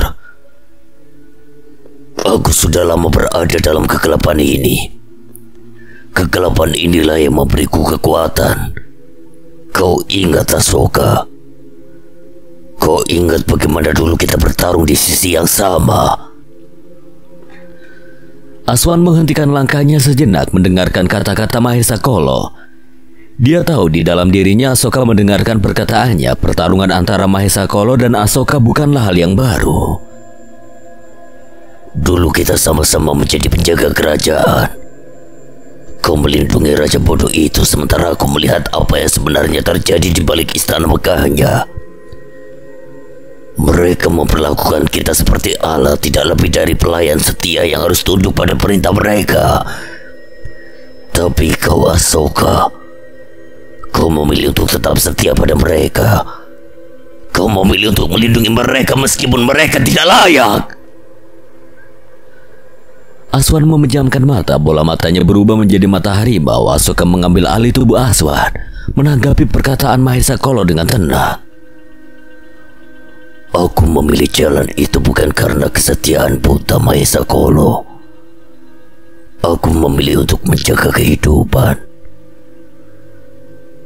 Aku tidak akan sembarangan mengambil nyawa seseorang tanpa alasannya benar. Kita adalah penjaga, bukan pembunuh tanpa ampun. Penjaga? Apa yang kau lindungi?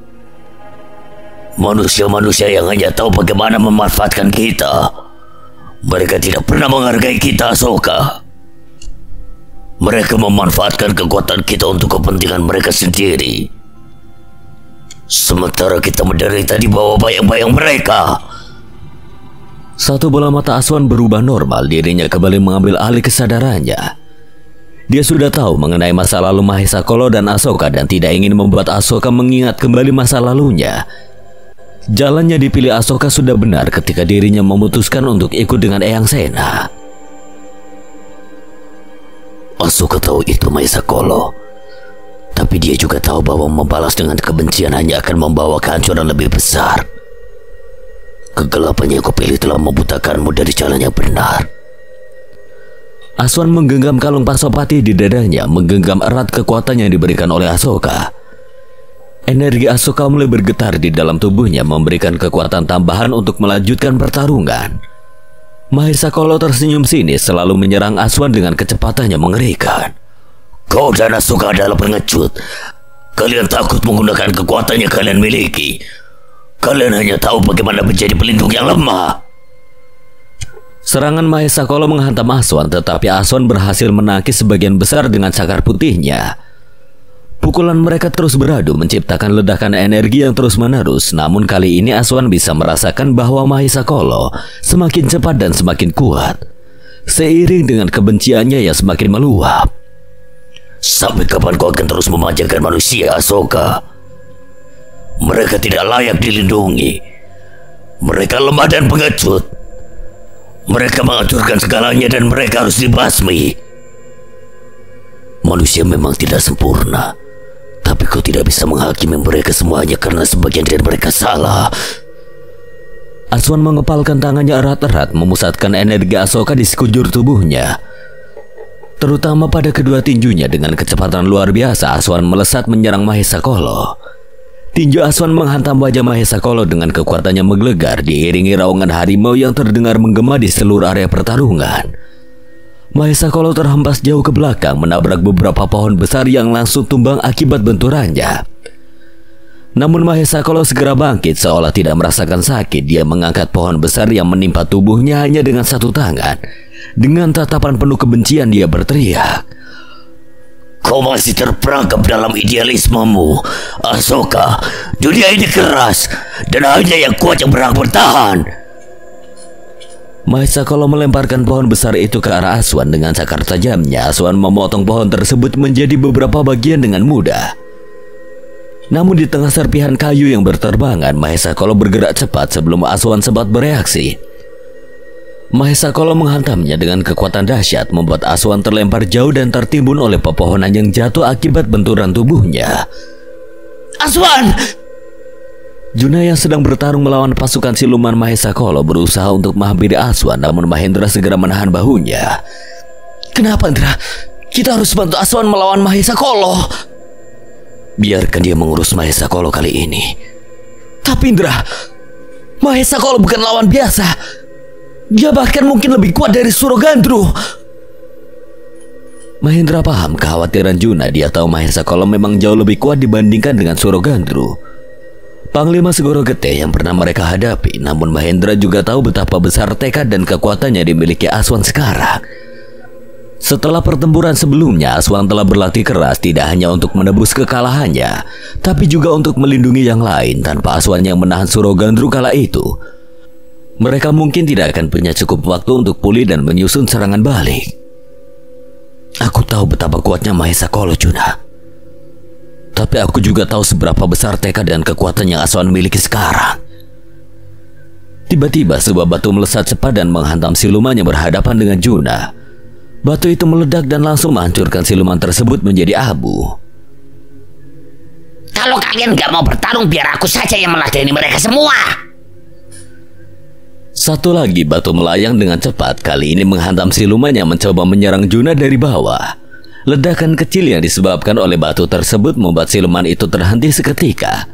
Kebingungan karena tidak menduga ada serangan seperti itu di tengah pertempuran sengit. Iya, biar aku aja yang ngurus malu-malu kerdil ini. Kuncoro terus melontarkan batu-batu kecil meski hanya menyebabkan ledakan kecil, tapi ia mengincar titik-titik mematikan. Telinga dan mata siluman kerdil itu menjadi sasaran utama Kuncoro. Timpukan batu beruntun ke arah telinga dan mata membuat makhluk itu melompat-lompat kesakitan, mencoba mundur dari serangan Kuncoro. Ayo Reneo, maju lagi kalau berani. Tak meledos no kopomu sekalian. Teriak Kuncoro penuh dengan percaya diri sambil terus melempari batu-batu kecil yang telah ia siapkan. Suasana tegang dari pertempuran itu sempat berubah menjadi sedikit ringan, terutama dengan aksi Reza dan Kuncoro yang tidak terduga namun efektif. Sementara itu, Mahendra dan Juna hanya bisa menggelengkan kepala, merasa heran namun kagum dengan tingkah laku sahabat-sahabat mereka yang selalu penuh kejutan. Baiklah, aku mengerti maksud kamu, Dra.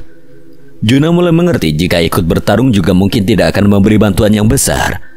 Tenaganya sudah terkuras akibat pertarungan melawan Lembu Suro. Juna kembali menyerang siluman-siluman yang masih menyerang. Di tengah medan pertarungan yang dipenuhi energi mengerikan, Nyi Weling dan Gandari terus bertarung sengit. Kemudian siluman raksasa itu saling melontarkan serangan demi serangan. Nyi Weling dengan racunnya yang meluap-luap berusaha menekan Gandari dengan semburan racun hijau dari mulutnya. Setiap tetes racunnya mampu mencairkan apa saja yang disentuh. Akan aku lenyapkan kau, Gandari. Namun Gandari dalam wujud ular putih raksasanya tidak gentar sedikit pun. Tubuhnya yang panjang dan lentur terus menghindar dengan cepat, sementara setiap serangan dari ekor kuatnya menghantam tanah dengan keras, menciptakan lubang-lubang besar di sekitar medan pertarungan. Kau sudah berulang kali mencoba membunuhku, Ling. Tapi aku masih di sini dan kali ini akulah yang akan mengakhiri semuanya. Kali ini tidak akan kuberikan kau celah untuk menghindar. Nyi Weling mengatupkan kedua tangannya, sebuah mantra mulai ia bacakan. Energi hitam menguap dari tubuhnya. Perlahan perutnya menggelembung. Gandari yang melihat itu mulai waspada. Ajian Lebu Rogo. Nyi menggunakan ajian terkuatnya, yaitu ajian lebu rogo. Perlahan perutnya yang menggelembung seketika naik hingga ke mulutnya. Racun berwarna hijau kental ia semburkan ke langit. Hujan racun turun menyelimuti seluruh area pertarungan dengan racun mematikan. Pasukan siluman juga terkena dampak dari ajian lebu rogo, membuat tubuh mereka meleleh ketika terkena racun. Bahkan pohon dan tanah juga dibuat meleleh. Meleburlah kalian semua. Gandari memutar tubuhnya dengan gerakan cepat, membentuk pusaran angin yang cukup kuat untuk menolak racun itu. Namun beberapa tetes racun juga mengenai sisiknya hingga meleleh. Kau bahkan tidak peduli dengan anak buahmu, Nyi Weling. Gandari menghindari semburannya Nyi Weling, lalu merapalkan sebuah mantra. Tubuh Gandari dipenuhi cahaya putih terang yang menyerupai perisai. Menetralkan racun mematikannya dilemparkan Nyi Weling. Tidak hanya itu saja, pergerakan Gandari jadi lebih cepat dari sebelumnya. Dia meliuk-liuk melewati pepohonan dengan cepat. Tubuh ular putihnya melilit Nyi Weling menghentikan pergerakannya. Akan aku akhiri sampai di sini, Weling. Dengan kekuatan yang tidak tertahankan, menyeret tubuh Nyi Weling ke tanah, membantingnya dengan keras. Tanah berguncang. Dan Nyi Weling tidak sempat mengeluarkan serangan balasan. Tubuhnya terbaring di tanah. Cairan hitam mengalir dari ujung mulutnya. Tidak sampai di situ saja, Gandari kembali membaca sebuah mantra yang membuat ekornya memancarkan sinar. Dia mengayunkannya dengan kuat ke arah Nyi Weling yang masih terbaring. Suara dentuman menggema ke segala penjuru rawa getih, mengalihkan pandangan semua yang sedang bertarung. Apa itu? Gandari Lingga. Perlahan tanah yang berterbangan mulai menghilang, menampakkan sosok Gandari yang berdiri di depan lubang besar. Cairan hitam bermuncaratan di sekitar lubang tersebut. Tubuh Nyi Weling melebur menjadi abu. Dia mengalahkan Nyi Weling. Beruntung sewaktu menghadapinya dirinya tidak menggunakan kekuatan itu. Gandari kembali ke wujud manusianya. Rambut panjang dan selendangnya menjuntai anggun, bertolak dengan kekuatannya yang besar. Ia melirik ke arah Suko dan Arlingga, membuat mereka seketika mengubah arah pandang ke arah siluman-siluman yang tersisa. Nyi Weling! Teriak Ki Gandrung dengan penuh amarah melihat Nyi Weling dikalahkan. Kemarahan Ki Gandrung memuncak.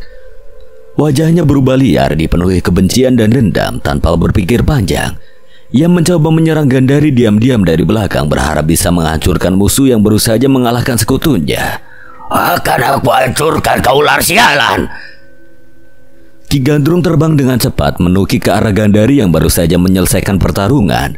Kuku runcing di ujung sayapnya memanjang, siap untuk menyayat kulit Gandari. Namun sebelum Ki Gandrung bisa melancarkan serangannya, tiba-tiba sebuah bayangan kuning melesat dengan cepat, menahan serangannya di udara. Kirara dengan cakar kuning yang memancarkan kilatan tajam menghadang serangan Ki Gandrung. Jangan pikir kau bisa menyerang Gandari dari belakang, Ki Gandrung. Ki Gandrung mundur seketika, terkejut oleh kecepatan Kirara yang tiba-tiba muncul. Dia segera menyadari bahwa Kirara adalah lawan yang tidak bisa dia remehkan. Serangan cepat Kirara terus menekannya, memaksa Ki Gandrung untuk mundur lebih jauh. Jangan menghalangiku, Kirara. Akan kubunuh wanita ular itu. Langkahi dulu mayatku jika kau ingin melakukannya. Kirara mengibaskan cakarnya, melancarkan tebasan tajam yang membuat Ki Gandrung harus melindungi dirinya dengan sayap hitam sebagai perisai. Setiap tebasan cakar Kirara menyisakan jejak kekuatan yang menghancurkan tanah di sekitar mereka. Baiklah kalau begitu, kau dulu yang akan aku hancurkan, Kirara. Dengan amarah yang semakin membuncah, Ki Gandrung merapalkan sebuah mantra. Namun sebelum mantranya selesai, tiba-tiba terdengar teriakan yang membuat fokusnya buyar. Ki Gandrung, awas pohon! Ki Gandrung menoleh ke arah Reza yang mengganggu konsentrasinya. Kau lagi bocah tengik. Kau pikir bisa mengelabui? Sebuah pohon besar tiba-tiba menghantam tubuh Ki Gandrung dari arah berlawanan. Jawoto, kera besar itu melemparkan pohon itu ke arah Ki Gandrung, membuatnya jatuh terhempas ke tanah. Sudah aku bilang awas pohon, malah ngeyel. Bagus, Jawoto. Tepat sasaran. Ki Gandrung bangkit perlahan, menggelengkan kepalanya yang terasa pusing akibat pukulan pohon tadi. Ia menatap tajam ke arah Reza dan Kuncoro yang masih tersenyum geli. Ire, manusia terkutuk, akan kuhabisi kau. Ki Gandrung mengepakkan sayapnya lagi, melesat dengan cepat ke arah Reza. Namun di tengah jalan tubuhnya tiba-tiba terpental kembali, menghantam sebuah pohon dengan keras. Sudah kubilang kalau ingin menyerang yang lain, langkai dulu mayatku. Kirara menatap Ki Gandrung dengan mata penuh tekad, sementara Ki Gandrung perlahan bangkit kembali meskipun tubuhnya terluka parah. Lebih baik aku akhiri semuanya di sini, Ki Gandrung. Kirara kemudian merapalkan sebuah mantra, mengambil posisi seperti seekor harimau yang siap menerkam mangsanya. Cahaya kuning menyelimuti seluruh tubuhnya, kuku-kukunya semakin panjang dan berkilau tajam. Ki Gandrung yang mulai merasakan tekanan energi besar dari Kirara dengan cepat mengatupkan kedua tangannya, berusaha merapalkan mantra untuk melawan serangan itu, namun terlambat. Kirara dengan sekali hentakan kaki melesat ke arah Ki Gandrung dengan kecepatan luar biasa. Kuku Kirara menembus dada Ki Gandrung, membuatnya terkejut dan tidak berdaya dengan sisa tenaganya. Ki Gandrung berbisik lemah. Aku belum sempat merapalkan mantra apapun. Kau curang. Ki Gandrung yang sekarat mengangkat kepalanya dan dengan sisa-sisa tenaga membenturkannya ke kepala Kirara meskipun tidak lagi memiliki kekuatan. Kirara hanya mengerang kecil sebelum mencabut cakarnya dari dada Ki Gandrung. Dengan satu gerakan cepat, Kirara mencabik-cabik tubuh Ki Gandrung hingga tubuhnya melebur menjadi abu. Hilang tertiup angin, Kirara berdiri tegak. Menarik nafas panjang, Gandari tersenyum melihatnya, namun ketika Kirara membalas tatapannya, Gandari berpaling ke arah lain. Di sisi lain, Juna, Suko, Arlingga, dan Jawato masih harus berhadapan dengan 3 makhluk siluman raksasa yang dikirim oleh Mahesa Kolo. Makhluk-makhluk itu memiliki tubuh besar dengan taring panjang yang menakutkan serta kuku-kuku tajam. Setiap kali mereka melangkah, tanah seakan bergetar. Juna yang memegang pusaka Bajaragada terus melancarkan serangan dengan petir yang melesat dari pusakanya. Namun meskipun serangan-serangan itu kuat, makhluk raksasa hanya terhuyung mundur sedikit. Makhluk ini cukup kuat. Juna menghindari tebasan kuku makhluk raksasa yang nyaris menyayatnya. Suko dengan semestinya berusaha menahan 2 makhluk lainnya, sementara Arlingga yang memegang belati Kudrawinata menyerang titik-titik lemah makhluk itu. Namun dengan tubuh mereka yang besar, setiap serangan tampaknya tidak cukup untuk melumpuhkan mereka. Jawoto, kera hitam raksasa, melawan makhluk terbesar di antara mereka. Meskipun kuat, Jawoto terlihat mulai kelelahan karena tekanan besar dari makhluk itu. Makhluk raksasa yang lain mulai mengepung mereka, memaksa Juna dan yang lainnya mundur semakin jauh. Gimana cara ngalahin makhluk sebesar ini? Cuma Jawoto yang mampu memberikan serangan yang berdampak. Juna yang sedang bertarung melawan makhluk siluman raksasa teringat sesuatu. Matanya menatap Mahendra yang berdiri kelelahan di kejauhan. Dengan cepat dia menghampiri Mahendra yang masih memulihkan tenaga setelah pertarungan sengit sebelumnya. Drak, kamu gak bisa panggil Jologandro. Kalau ada dia mungkin kita bisa mengalahkan makhluk-makhluk ini dengan lebih mudah. Mahendra terdiam sejenak, nafasnya masih berat mendengar nama Jologandro. Pikirannya sejenak melayang ke masa lalu, ke perbincangan terakhirnya dengan sahabat butonya itu di Candi Alas Butoringin. Setelah pertarungan besar melawan Surogandru, Mahendra dan Jologandru mengunjungi Candi Alas Butoringin di candi tua yang dipenuhi lumut. Berdiri megah di tengah-tengah pepohonan besar yang menghiasi hutan. Jologandru berdiri tegap di depan candi, wajahnya terlihat serius. Ada apa, Yai? Kenapa Yai memanggilku ke sini? Sena, Alas Butoringin adalah tempat asalku, bangsa Buto. Di sini aku akan mengembalikan bangsaku yang masih terkena pengaruh Surogandru. Mereka harus kembali pada jalan yang benar. Jadi Yai akan meninggalkan kami untuk sementara? Bukan hanya sementara, Sena. Aku harus menetap di sini lebih lama untuk memastikan bangsa Buto tidak lagi menjadi ancaman bagi manusia. Aku ingin mengarahkan mereka agar hidup dalam kedamaian, bukan lagi menjadi alat untuk menghancurkan. Mahendra terdiam, berat rasanya membiarkan sahabatnya yang selalu berada di sisinya pergi. Jologandru selalu berada di barisan depan dalam setiap pertarungan, melindunginya dan membantu mereka menghadapi musuh-musuh kuat. Kehilangan sahabatnya seperti terasa begitu sulit. Begitu ya, Yai. Mahendra menghela nafas, dadanya terasa sesak memikirkan bahwa dirinya harus berpisah dengannya. Namun Mahendra mengerti Jolo Gandru memiliki tanggung jawab besar terhadap bangsa Buto di alas Buto Ringin. Baiklah, Yai. Aku mengerti. Tapi ada hal yang harus kamu tahu. Apa itu, Sena? Kau akan selalu jadi bagian dari perjuangan kami. Jolo Gandru menyeringai, taringnya yang besar terlihat begitu jelas. Ia meletakkan jari telunjuknya di kepala Mahendra. Sena, kalian akan baik-baik saja tanpa aku. Tapi jika kau membutuhkan bantuanku, kau hanya perlu menyebut namaku. Meski aku tidak bisa langsung datang, setidaknya aku akan sedikit membantumu. Mahendra mengerutkan kening, tidak sepenuhnya mengerti maksud dari ucapan Jolo Gandru saat itu. Namun dia mengangguk, mempercayai apa yang dikatakan sahabatnya, meski perpisahan ini terasa berat. Aku akan selalu menghormati persahabatan kita, Yai. Jolo Gandru hanya mengangguk, lalu memandang candi besar di depannya. Juna menatap Mahendra dengan penuh harap. Jadi nggak bisa, Ndra. Mahendra tiba-tiba teringat akan pesan Jolo Gandru. Cincin Pancasona di tangannya terasa lebih berat, seolah-olah menyimpan kekuatan yang belum dia ketahui sepenuhnya. Dia menatap cincin itu dengan perasaan campur aduk, lalu berkata pelan, Jolo Gandru pernah bilang kalau aku menyebut namanya, meski dirinya tidak datang, namun akan memberikan bantuan. Maksudnya, Ndra? Aku akan mencobanya. Mahendra menutup matanya, merasakan energi yang mengalir dari cincin Pancasona.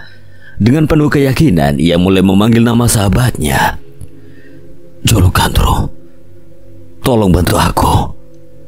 Tiba-tiba cincin Pancasona yang melingkar di jarinya mulai bersinar terang. Energi besar memancar dari cincin itu, menyelimuti tubuh Mahendra dengan kekuatan yang tidak pernah ia rasakan sebelumnya. Angin kencang berhembus dari arah Mahendra, menyebar ke seluruh area pertempuran. Juna, Suko, dan Arlingga yang masih bertarung melawan 3 makhluk siluman raksasa terkejut melihat perubahan yang terjadi pada Mahendra. Apa yang terjadi dengan Mas Sena? Entahlah, dia hanya ingin memanggil Jolo Gandru. Tubuh Mahendra memancarkan aura kuat dan tanah di sekitarnya bergetar seiring kekuatan yang merasuk ke dalam dirinya. Perlahan beberapa luka di tubuhnya kembali pulih. Energi batinnya yang sudah terkuras oleh pertempuran sebelumnya mulai terisi dengan energi batin yang sangat familiar dengannya. Ini energi Jolo Gandru. 3 makhluk siluman raksasa yang sebelumnya begitu kuat terlihat tertegun, seolah merasakan kehadiran energi besar yang mengancam mereka. Mahendra membuka matanya, kini dipenuhi dengan kekuatan baru, seolah ia memiliki kekuatan Jolo Gandru di dalam dirinya. Juna, Suko, Arlingga, ayo kita habisi mereka. Tanpa ragu, Mahendra melesat ke arah makhluk siluman raksasa. Tubuhnya melayang dengan cepat. Ia menyerang dengan kekuatan yang besar. Tinjunya menghantam salah satu makhluk siluman, menciptakan ledakan besar yang membuat tanah di bawahnya retak. Sekilas ada bayangan kepalan tangan besar dari serangan Mahendra. Hebat! Hanya dengan satu pukulan makhluk sebesar itu terpental. Juna yang hanya melihat hal itu tersenyum lebar, kini kembali penuh dengan semangat. Ayo kita habisi mereka semua. Suko dan Arlingga tidak mau ketinggalan. Mereka ikut melancarkan serangan ke arah 2 makhluk siluman lainnya. Cemeti Suko melilit salah satu kaki makhluk raksasa, menariknya hingga terjatuh dengan keras. Arlingga dengan belati Kudrawinata yang bersinar terang menusuk titik lemah di punggung makhluk siluman, membuatnya meraung kesakitan. Jawoto, si kera hitam raksasa, juga tidak tinggal diam. Dengan kekuatan besar yang dimilikinya, ia mengangkat sebuah pohon besar dan menghantamkan pohon itu ke kepala makhluk raksasa yang sedang dihantam oleh Juna.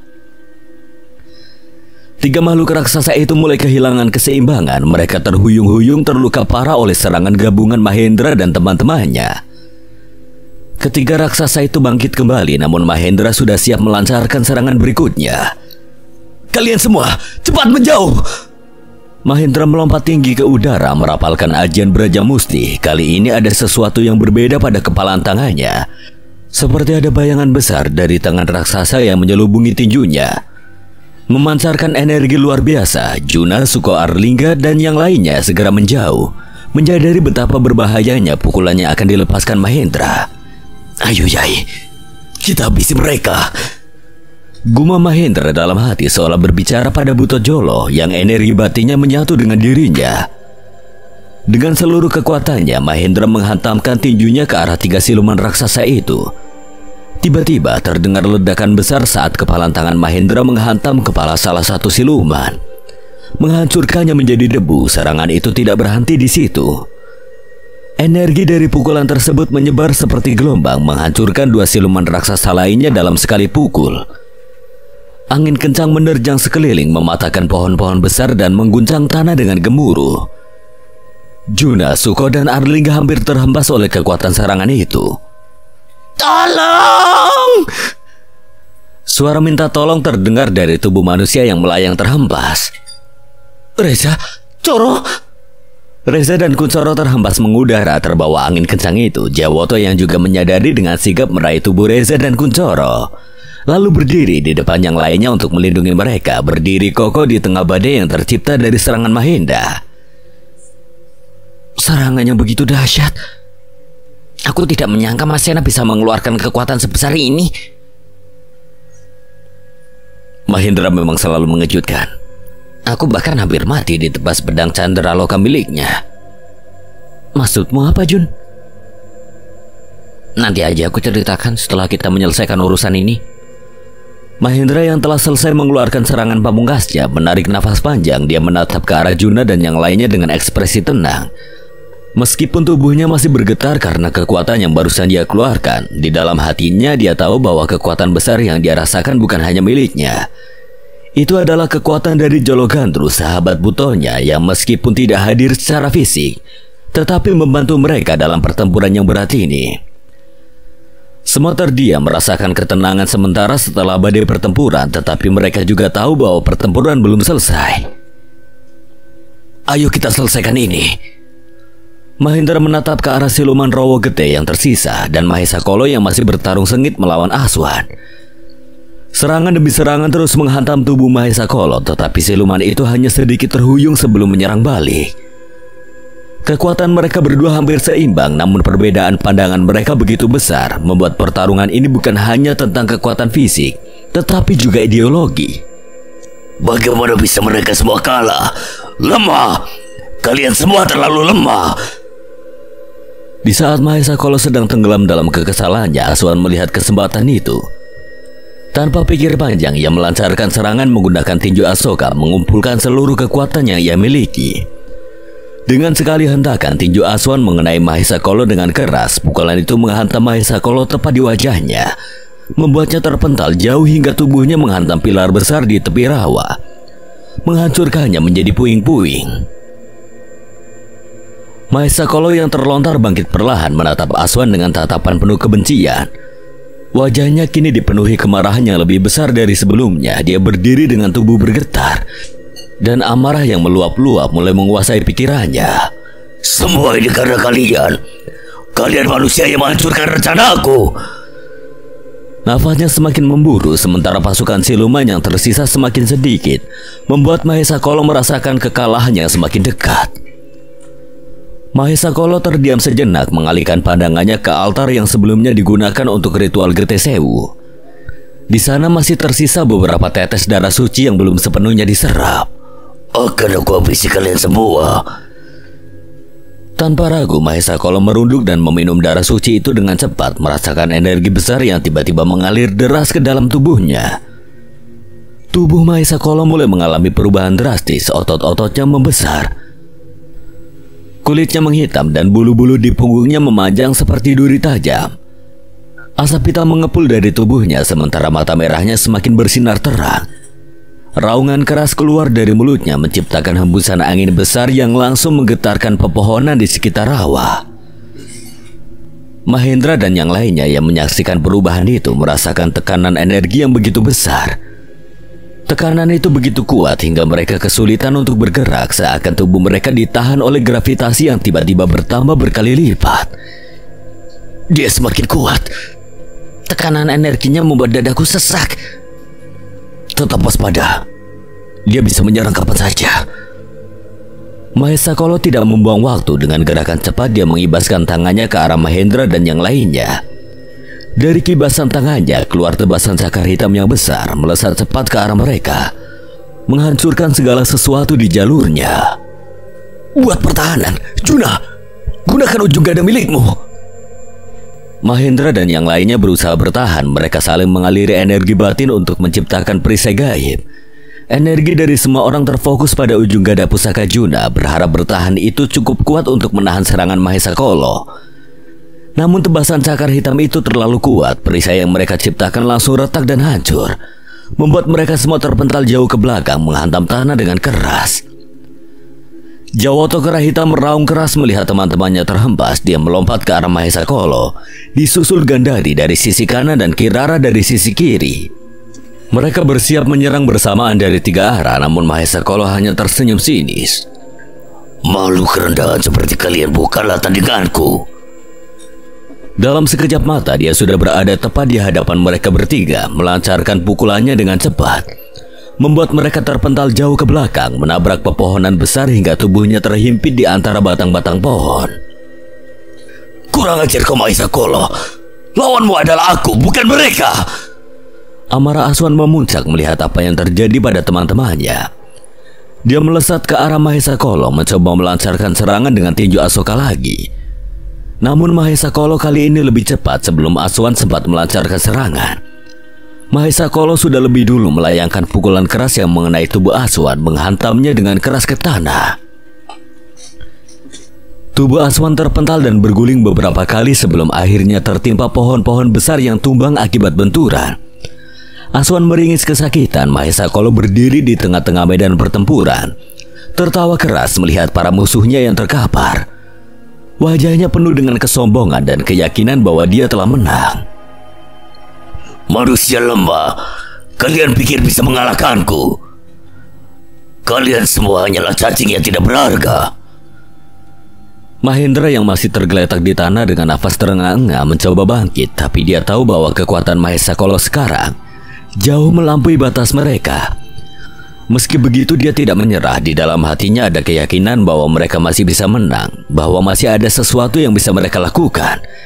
Juna, Suko, Arlingga, teman-teman. Tidak ada jawaban, hanya suara rintihan sakit yang terdengar. Mahendra menoleh ke belakang. Juna dan yang lainnya menyandarkan tubuh di pepohonan. Nafas mereka memburu sembari meringis kesakitan. Mahesa Kolo hanya menyeringai, meremehkan semangat Mahendra dan teman-temannya. Apa hanya seperti ini kekuatan kalian? Ini bahkan belum seperempat kekuatanku. Kau keturunan Senapati, kenapa kau begitu mengecewakan? Tidak seperti leluhurmu yang dengan bodoh mengorbankan jiwanya hanya untuk orang-orang lemah seperti kalian. Apa maksudmu Mahesa Kolo? Dan jangan mengatakan leluhurku dengan kata bodoh. Lalu apa kalau bukan bodoh? Dia terlalu bodoh karena memecah jiwanya untuk menyegel kami. Padahal dia tahu kalau segelnya akan melemah. Sudah kukatakan jangan mengatakan leluhurku bodoh. Mahesa Kolo tersenyum sinis. Dalam sekejap dirinya menghilang dari hadapan Mahendra. Sebuah pukulan mendarat di perut Mahendra. Cairan merah muncrat dari mulutnya. Ia terbatuk sembari menahan rasa sakit di perutnya. Mahesa Kolo menendang Mahendra hingga terpental jauh. Dirinya mencekik leher Mahendra dan mengangkatnya hingga kaki Mahendra tidak menyentuh tanah lagi. Sebelum aku mengakhiri nyawamu, akan kuberitahu satu hal tentang raga leluhurmu yang membatu di segoro getih. Bola mata Mahendra melebar saat Mahesa Kolo berucap seperti itu, namun nafasnya semakin sesak. Cengkeraman Mahesa Kolo begitu erat. Mahesa Kolo tiba-tiba berpaling ke arah tempat Aswan sebelumnya terpental. Cengkeraman tangannya mulai melemah. Mahendra menendang Mahesa Kolo. Mahendra terjatuh ke tanah, terbatuk sembari mengatur nafasnya yang kembang kempis. Perasaan apa ini? Mahesa Kolo menatap tajam ke arah kegelapan hutan. Samar terdengar sebuah rapalan mantra. Mahendra dengan nafas yang sudah mulai stabil menatap ke arah langit. Pepohonan yang terkena angin berdesir ke arah tempat Aswan berada. sawijining jiwa sawijining jagat. Katusun lan rika raga sukma siji wadah. Sing ana aling-aling jiwa raga. Sukma demet asuping rasa. Ora bodo kelingan jagat yang menungso lan demet. Sebuah cahaya kuning keemasan muncul dari tempat Aswan seolah menyadari sesuatu. Mahesa Kala berpaling ke arah Mahendra yang masih terperangah melihat apa yang sedang terjadi. Mahesa Kala melesat dengan cepat, merapatkan telapak tangannya, kukunya yang runcing siap menembus tubuh Mahendra. Waktu seolah berjalan lebih lambat saat Mahesa Kala hampir menembus jantung Mahendra. Sebuah pukulan keras dengan gerakan yang sama cepatnya menghantam Mahesa Kala, membuatnya seketika mengubah pergerakan yang sebelumnya ingin menyerang menjadi sebuah pertahanan dengan menyilangkan kedua tangannya. Namun tubuh Mahesa Kala terpental cukup jauh hingga seberang rawa. Seorang pria dengan baju kebesaran dari sebuah kerajaan yang terbentuk dari cahaya keemasan berdiri tegak di hadapan Mahendra. Pancaran energinya begitu meluap-luap. Namun ada perasaan yang menenangkan. Mahendra terbelalak saat menyadari sosok tersebut. Aswan, ini Piandra. Aku berhasil menguasainya. Mahendra menatap saudaranya dengan kekaguman dan kelegaan. Selama ini Aswan berlatih keras untuk menguasai ajian Sukma Manunggal. Dan sekarang kekuatan yang ia capai melebihi apapun yang pernah Mahendra bayangkan. Namun di balik kekagumannya, Mahendra tidak bisa menahan rasa khawatir. Dia tahu kekuatan sebesar itu pasti memiliki konsekuensi. Tapi apa kamu menggunakannya? Raut wajah Mahendra berubah penuh kekhawatiran. Dia sadar bahwa kekuatan seperti itu pasti membawa resiko besar. Sama seperti saat Mahendra kehilangan kendali dengan pedang Candraloka sebelumnya. Kamu tidak perlu khawatir, Indra. Tidak akan ada hal fatal yang terjadi. Semoga saja. Suara raungan harimau yang menggelegar terdengar dari seberang rawa. Mahesa Kala bangkit lagi.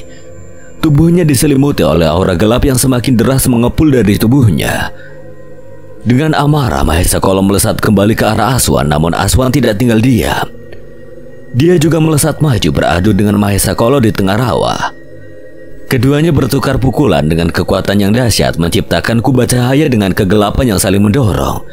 Air rawa tersibak dan meledak di sekitar mereka. Ledakan energi besar terjadi saat pukulan mereka bertemu. Mahesa Kala dan Aswan terpental mundur. Kekuatan mereka seimbang. Aku tidak menyangka kau sampai melakukan hal itu, Asoka. Apa maksudmu? Kau menggunakan kekuatan itu tanpa menyadari konsekuensinya. Kau tidak perlu mengatakan apapun, Mahesa Kala. Aswan kembali mengambil alih tubuhnya. Dirinya tidak lagi bertanya pada Mahesa Kala, tidak peduli walau sekalipun konsekuensi yang harus diterima adalah energi kehidupannya. Apapun resikonya, aku akan menerima konsekuensinya, bahkan jika itu berarti nyawaku sebagai bayarannya. Kau pikir kekuatanmu itu bisa mengalahkanku? Aku lebih kuat dari yang kau bayangkan, Asoka. Mahesa Kala melancarkan serangan bertubi-tubi menggunakan cakarnya. Aswan dengan sigap menangkis setiap serangan Mahesa Kala. Membuat pertempuran mereka semakin sengit. Keduanya terus bertukar serangan, saling menguji batas kekuatan masing-masing. Mahendra, Junna dan yang lainnya hanya bisa menyaksikan dengan takjub. Kecepatan dan kekuatan mereka berdua sangat luar biasa hingga hanya kilatan cahaya kuning dan hitam yang bisa dilihat. Pergerakan mereka cepat sekali.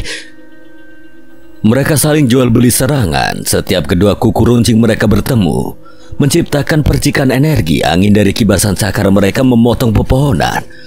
Bahkan siluman rawa gede tercabik-cabik akibat serangan mereka berdua. Kirara dan Gandari sampai harus menyuruh pasukannya mundur dan membawa Suci menjauh agar tidak terkena dampak serangan mereka. Kuncoro yang duduk dengan Reza dan Jawoto mengeluarkan rambutan yang masih tersisa sembari menyaksikan pertarungan Aswan, layaknya menonton sebuah pertandingan hingga tiba-tiba sebuah tebasan hitam melewati celah Reza dan Kuncoro duduk, membuat mereka seketika merapatkan dengkul dan beringsut ke belakang Jawoto. Aswan mulai mengungguli Mahesa Kala. Kecepatannya semakin meningkat seiring energi alam yang terus mengalir ke tubuhnya.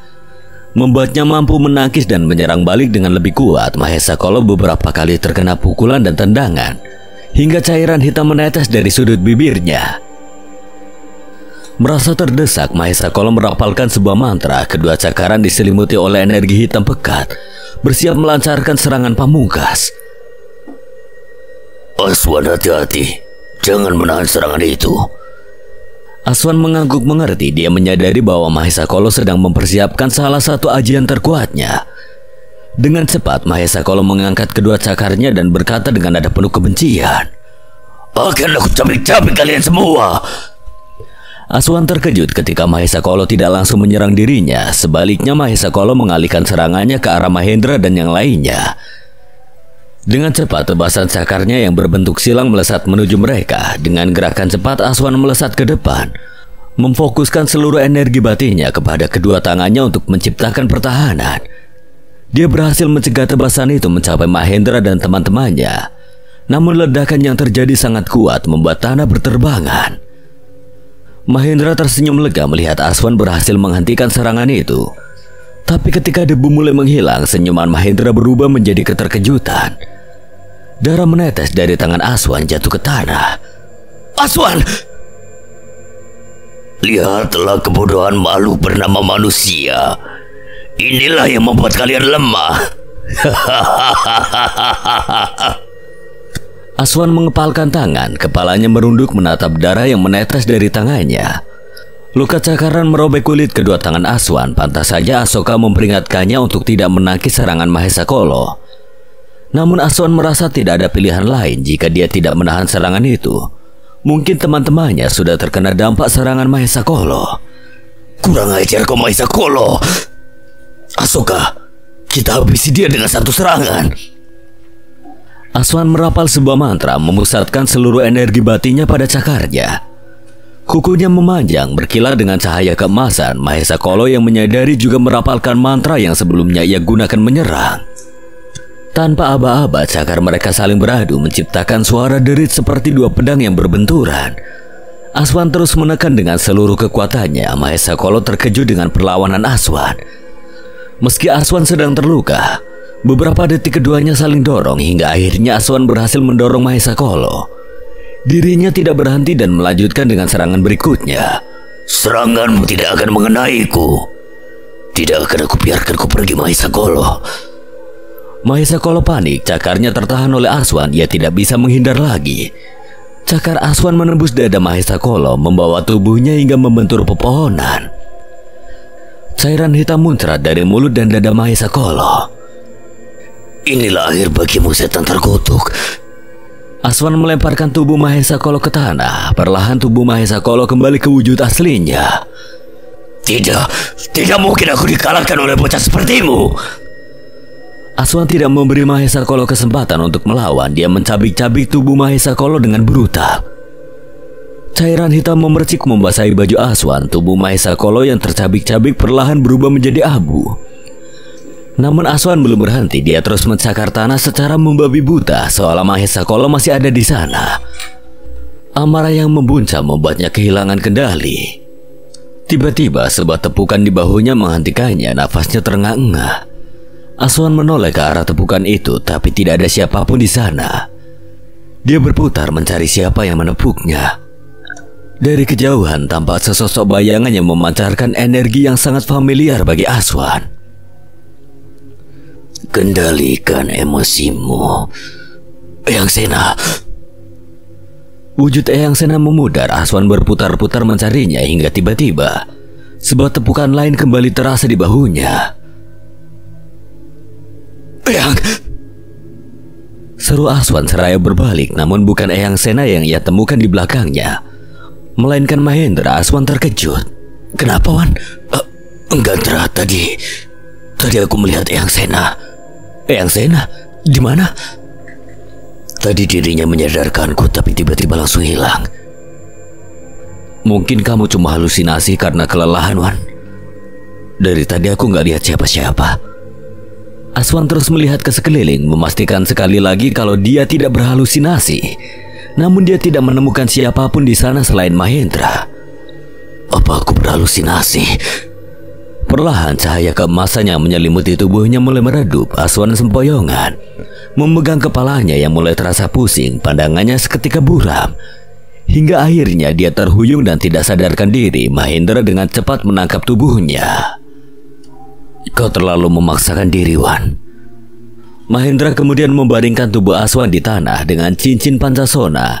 Dia mencoba mengobati beberapa luka yang diderita Aswan. Setelah itu Mahendra merobek bagian bawah bajunya untuk menutup luka di tangan Aswan, menghentikan pendarahan yang cukup parah.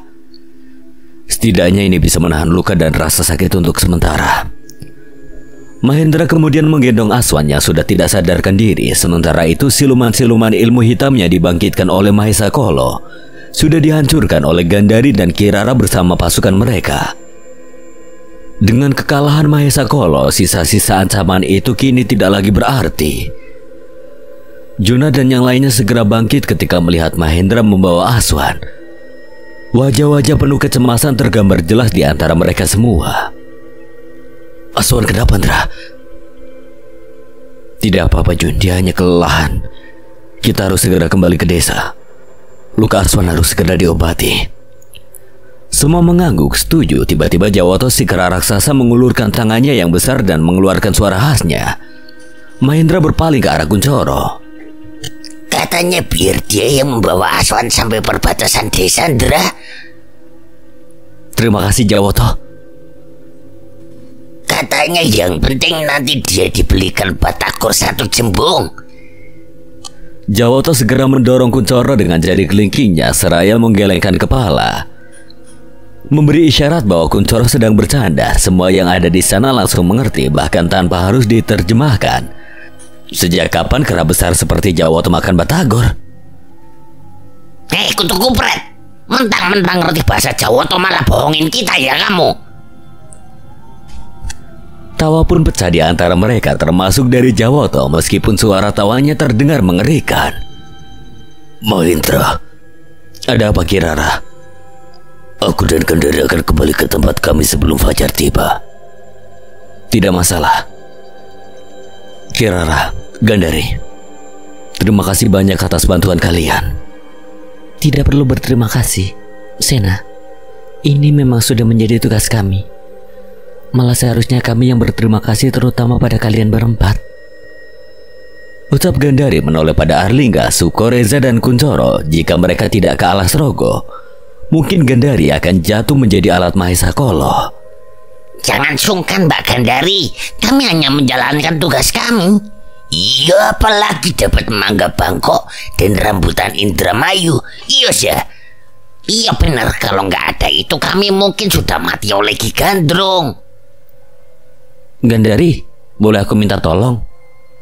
Tentu saja. Apa itu?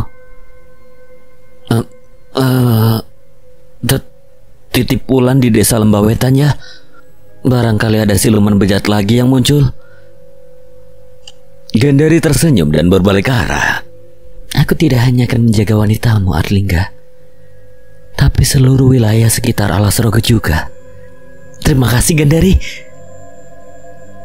Sena, sampaikan pada Aswan ada hal penting yang ingin kubicarakan dengannya.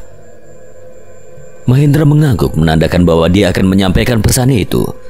Entah apa yang Kirara ingin bicarakan, tapi Mahendra bisa merasakan bahwa itu hal yang penting dari raut wajah Kirara. Setelah itu Gandari, Kirara, dan pasukannya beranjak pergi. Mahendra dan yang lainnya bersiap untuk kembali ke desa. Saat hendak meninggalkan lokasi, Mahendra melihat ada 2 pilar di pinggir rawa yang telah hancur berkeping-keping. Di antara puing-puing itu, sesuatu yang memancarkan kilauan emas menarik perhatiannya. Apa itu? Dengan rasa penasaran, Mahendra beranjak mendekati objek tersebut. Semakin dekat, dirinya merasakan aura yang sangat familiar, seolah ada sesuatu yang dikenalinya dari benda itu. Setelah pertempuran berakhir, Mahendra dengan hati-hati mendekati benda berkilauan yang tertancap di antara puing-puing pilar. Semakin dekat, dia merasakan aura yang sangat familiar, seolah-olah itu adalah sesuatu yang telah terikat dengan dirinya sejak lama.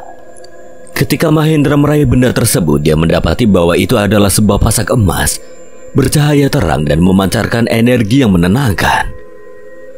Pasak emas. Mahendra segera menyadari bahwa ini bukan sembarang benda. Aura kehidupan yang terpancar dari pasak itu mirip dengan energi yang dia kenal, energi Eyang Sena leluhurnya. Ini pasak sukmo. Bagaimana bisa benda ini berada di sini juga? Ucap Mahendra pelan seolah sedang berbicara pada dirinya sendiri. Pikirannya semakin terbebani dengan pertanyaan yang belum terjawab, terutama mengenai perkataan Mahesa Kolo sebelumnya. Mahesa Kolo yang menyebut bahwa raga Eyang Sena membatu di Segoro Gede. Apa ini ada hubungannya? Apakah pasak sukma ini menjadi bagian dari energi yang mengikat Eyang Sena di sana? Atau mungkin ada lebih banyak rahasia yang belum terungkap dari masa lalu leluhurnya? Berbagai pertanyaan mengenai pasak sukma seketika menghujami pikiran Mahendra tanpa pikir panjang. Mahendra membawa pasak itu untuk ditunjukkan kepada Mbah Arya dan Mbah Seno. Matahari mulai terbit saat mereka tiba di desa. Sinar keemasannya menyapu pepohonan dan rerumputan yang basah oleh embun pagi. Warga desa yang telah menanti di tepi jalan menyambut mereka dengan penuh kehangatan. Beberapa membawa makanan, air, dan jajanan tradisional sebagai bentuk rasa terima kasih atas usaha yang telah mereka lakukan. Namun yang paling mencolok di antara warga desa adalah sambutan mereka pada Reza dan Kuncoro yang membawa pulang anak-anak desa yang sebelumnya diculik. Senyuman lebar terpancar dari wajah-wajah warga dan air mata haru tidak bisa dibendung lagi. "Kalian berdua pahlawan desa kami!" seru salah satu warga desa sambil menyerahkan bungkusan berisi jajan pasar ke tangan Reza dan Kuncoro. Kami tidak perlu, kami hanya menjalankan tugas. Reza bergaya menolak dengan sopan. Benar, kita ini pejuang, tidak perlu memberi kami makanan. Kuncoro dan Reza memundurkan dada dan kepalanya berusaha menolak jajanan yang diberikan meski mulut mereka mengatakan tidak. Tangan mereka sibuk menerima setiap jajan yang disodorkan. Suasana menjadi begitu ceria membuat warga tertawa melihat tingkah dua sahabat itu. Semua perhatian mereka tertuju pada Reza dan Kuncoro yang terus memegang dan menumpuk makanan di tangan. "Tanganmu tidak sinkron dengan mulutmu, Kuncoro." Mahendra, Aswan, Juna, Suko, dan yang lainnya berjalan lebih dulu menuju rumah Mbah Sarno. Saat mereka tiba, Mbah Sarno, Mbah Seno, Mbah Arya, dan Mbah Arto sudah duduk di teras, menikmati teh pagi melihat kedatangan mereka. Keempat orang tua itu segera berdiri, pandangan mereka penuh dengan rasa bangga. Mbah Sarno segera berlari mendekati Suci yang masih lemah, sementara Rido ikut menyusul dengan wajah penuh kekhawatiran. "Suci, kamu tidak apa-apa, nak?" Tanya Mbah Sarno memeriksa keadaan cucunya dengan cemas. Mahendra sudah menyembuhkan sebagian besar luka di tangan Suci dengan cincin pancasona. Tapi rasa letih masih terlihat jelas di wajah gadis itu. "Sudah aku obati sedikit, Mbah, tapi sebaiknya Suci segera diperiksakan ke dokter." Mbah Arya memperhatikan keadaan, kemudian beralih bertanya pada Mahendra. "Bagaimana keadaan Aswan?" "Dia kelelahan, Mbah. Luka-lukanya cukup parah, tapi sudah aku obati sedikit. Sepertinya dia butuh istirahat panjang dan perawatan medis." Mbah Sarno dan kepala desa sudah memanggil seorang dokter dari puskesmas terdekat untuk berjaga-jaga ketika mereka kembali. Sesuai perkiraan, kalau mereka pasti akan mendapatkan luka-luka dari pertempuran itu. Aswan segera dibaringkan di dalam rumah dan dokter dari puskesmas datang beberapa menit kemudian untuk memeriksa kondisinya. Setelah memastikan Aswan akan baik-baik saja, perhatian beralih kembali kepada peristiwa yang baru saja mereka alami. Semua berkumpul di teras rumah Mbah Sarno. Mbah Arya, Mbah Seno, dan Mbah Arto mendengarkan cerita tentang pertarungan yang baru saja mereka lalui. Dari kisah pertempuran dengan Mahesa Kolo hingga bantuan dari Gandari dan Kirara, semua dijelaskan dengan rinci oleh Mahendra, Juna, dan yang lainnya. Juna yang sedikit lebih bersemangat akhirnya membuka topik yang sudah cukup sensitif. "Oh Yandra, aku tidak menyangka kalau pusaka pedang Candraloka kamu bisa membuat kamu sampai lepas kendali seperti itu. Jika tidak ada lembu suro, mungkin tubuhku sudah terpotong menjadi dua." Sejenak suasana menjadi hening. Mbah Arya dan Mbah Seno menatap Mahendra dengan pandangan serius. Mahendra yang sebelumnya merasa bangga atas keberhasilannya dalam pertempuran, kini menundukkan kepalanya. Dia tahu apa yang akan datang. Tanpa aba-aba, sebuah jitakan keras mendarat di kepala Mahendra dari Mbah Arya dan Mbah Seno secara bersamaan. Aku sudah bilang jangan gunakan pedang Candraloka kalau belum siap. Aduh, maaf Mbah, aku terpaksa menggunakannya waktu itu. Kamu memang keras kepala, Sena. Beruntung masih bisa disadarkan. Bagaimana jika tidak? Juna mungkin sudah jadi korban. Iya Mbah, Sena minta maaf. Mahendra merasa bersalah dia tidak mengindahkan nasihat mereka berdua untuk tidak menggunakan pusaka itu. Apalagi mengingat konsekuensi yang harus dia hadapi jika lepas kendali. Namun rasa bersalahnya segera terobati saat melihat senyuman kecil yang muncul di wajah Mbah Arya dan Mbah Seno. Mbah Arto yang sedari tadi hanya mendengarkan menyela dengan suaranya yang lembut namun penuh makna. Ya, yang paling penting sekarang kalian semua sudah selamat. Itu yang paling penting. Mereka semua mengangguk setuju hari itu meski penuh dengan kelelahan dan luka. Mereka tetap bersyukur karena telah berhasil mengembalikan kedamaian ke desa Sukmajati. Pertarungan besar telah berakhir namun kehidupan baru dimulai. Mahendra kemudian mengeluarkan pasak Sukmo yang ditemukan di reruntuhan pilar. Mbah, aku menemukan pasak Sukmo yang sama seperti di alas Butoringin. Mbah Arya dan Mbah Seno seketika saling tatap. Terkejut mengapa pasak itu bisa berada di tempat Panglima Segoro Gede bersemayam juga. Misteri pasak Sukmo yang pertama saja belum terpecahkan dan kini bertambah satu lagi. Mereka tahu ada sesuatu yang lebih besar dari balik kemunculan pasak ini. Namun mereka belum dapat merangkai semua potongan teka-teki itu. Bagaimana bisa pasak Sukmo berada di sini juga? Ini terlalu besar untuk ditebak begitu saja. Yang jelas pasak ini menyimpan kekuatan besar dan mungkin ada hal yang lebih dari yang kita duga. Kita simpan dulu pasak ini biar aman. Kita bahas nanti setelah semuanya lebih jelas. Mahendra hanya bisa mengangguk setuju. Ia tahu tidak ada gunanya memaksakan jawaban atas sesuatu yang masih samar. Mereka semua sepakat untuk menyimpan pasak Sukmo tersebut untuk sementara waktu. Sembari menunggu petunjuk lebih lanjut, namun pembicaraan itu belum selesai. Mbah Seno tampaknya masih ingin membahas sesuatu yang lain. Sena, ada hal lain yang perlu kau ketahui tentang pedang Candraloka. Pedang Candraloka? Mahendra mengerutkan kening. Dia sudah merasakan kekuatan besar dan bahaya dari pedang itu. Namun sepertinya Mbah Seno memiliki informasi penting lainnya. Mbah Seno mengambil sebuah lembaran kertas usang bertuliskan aksara Jawa dari saku bajunya. Aku menemukan sesuatu di dalam tulisan aksara Jawa ini. Di dalamnya tertulis Ruatan Tirto Kahuripan. Ruatan Tirto Kahuripan? Ini bukan hanya kata-kata biasa, Ndra.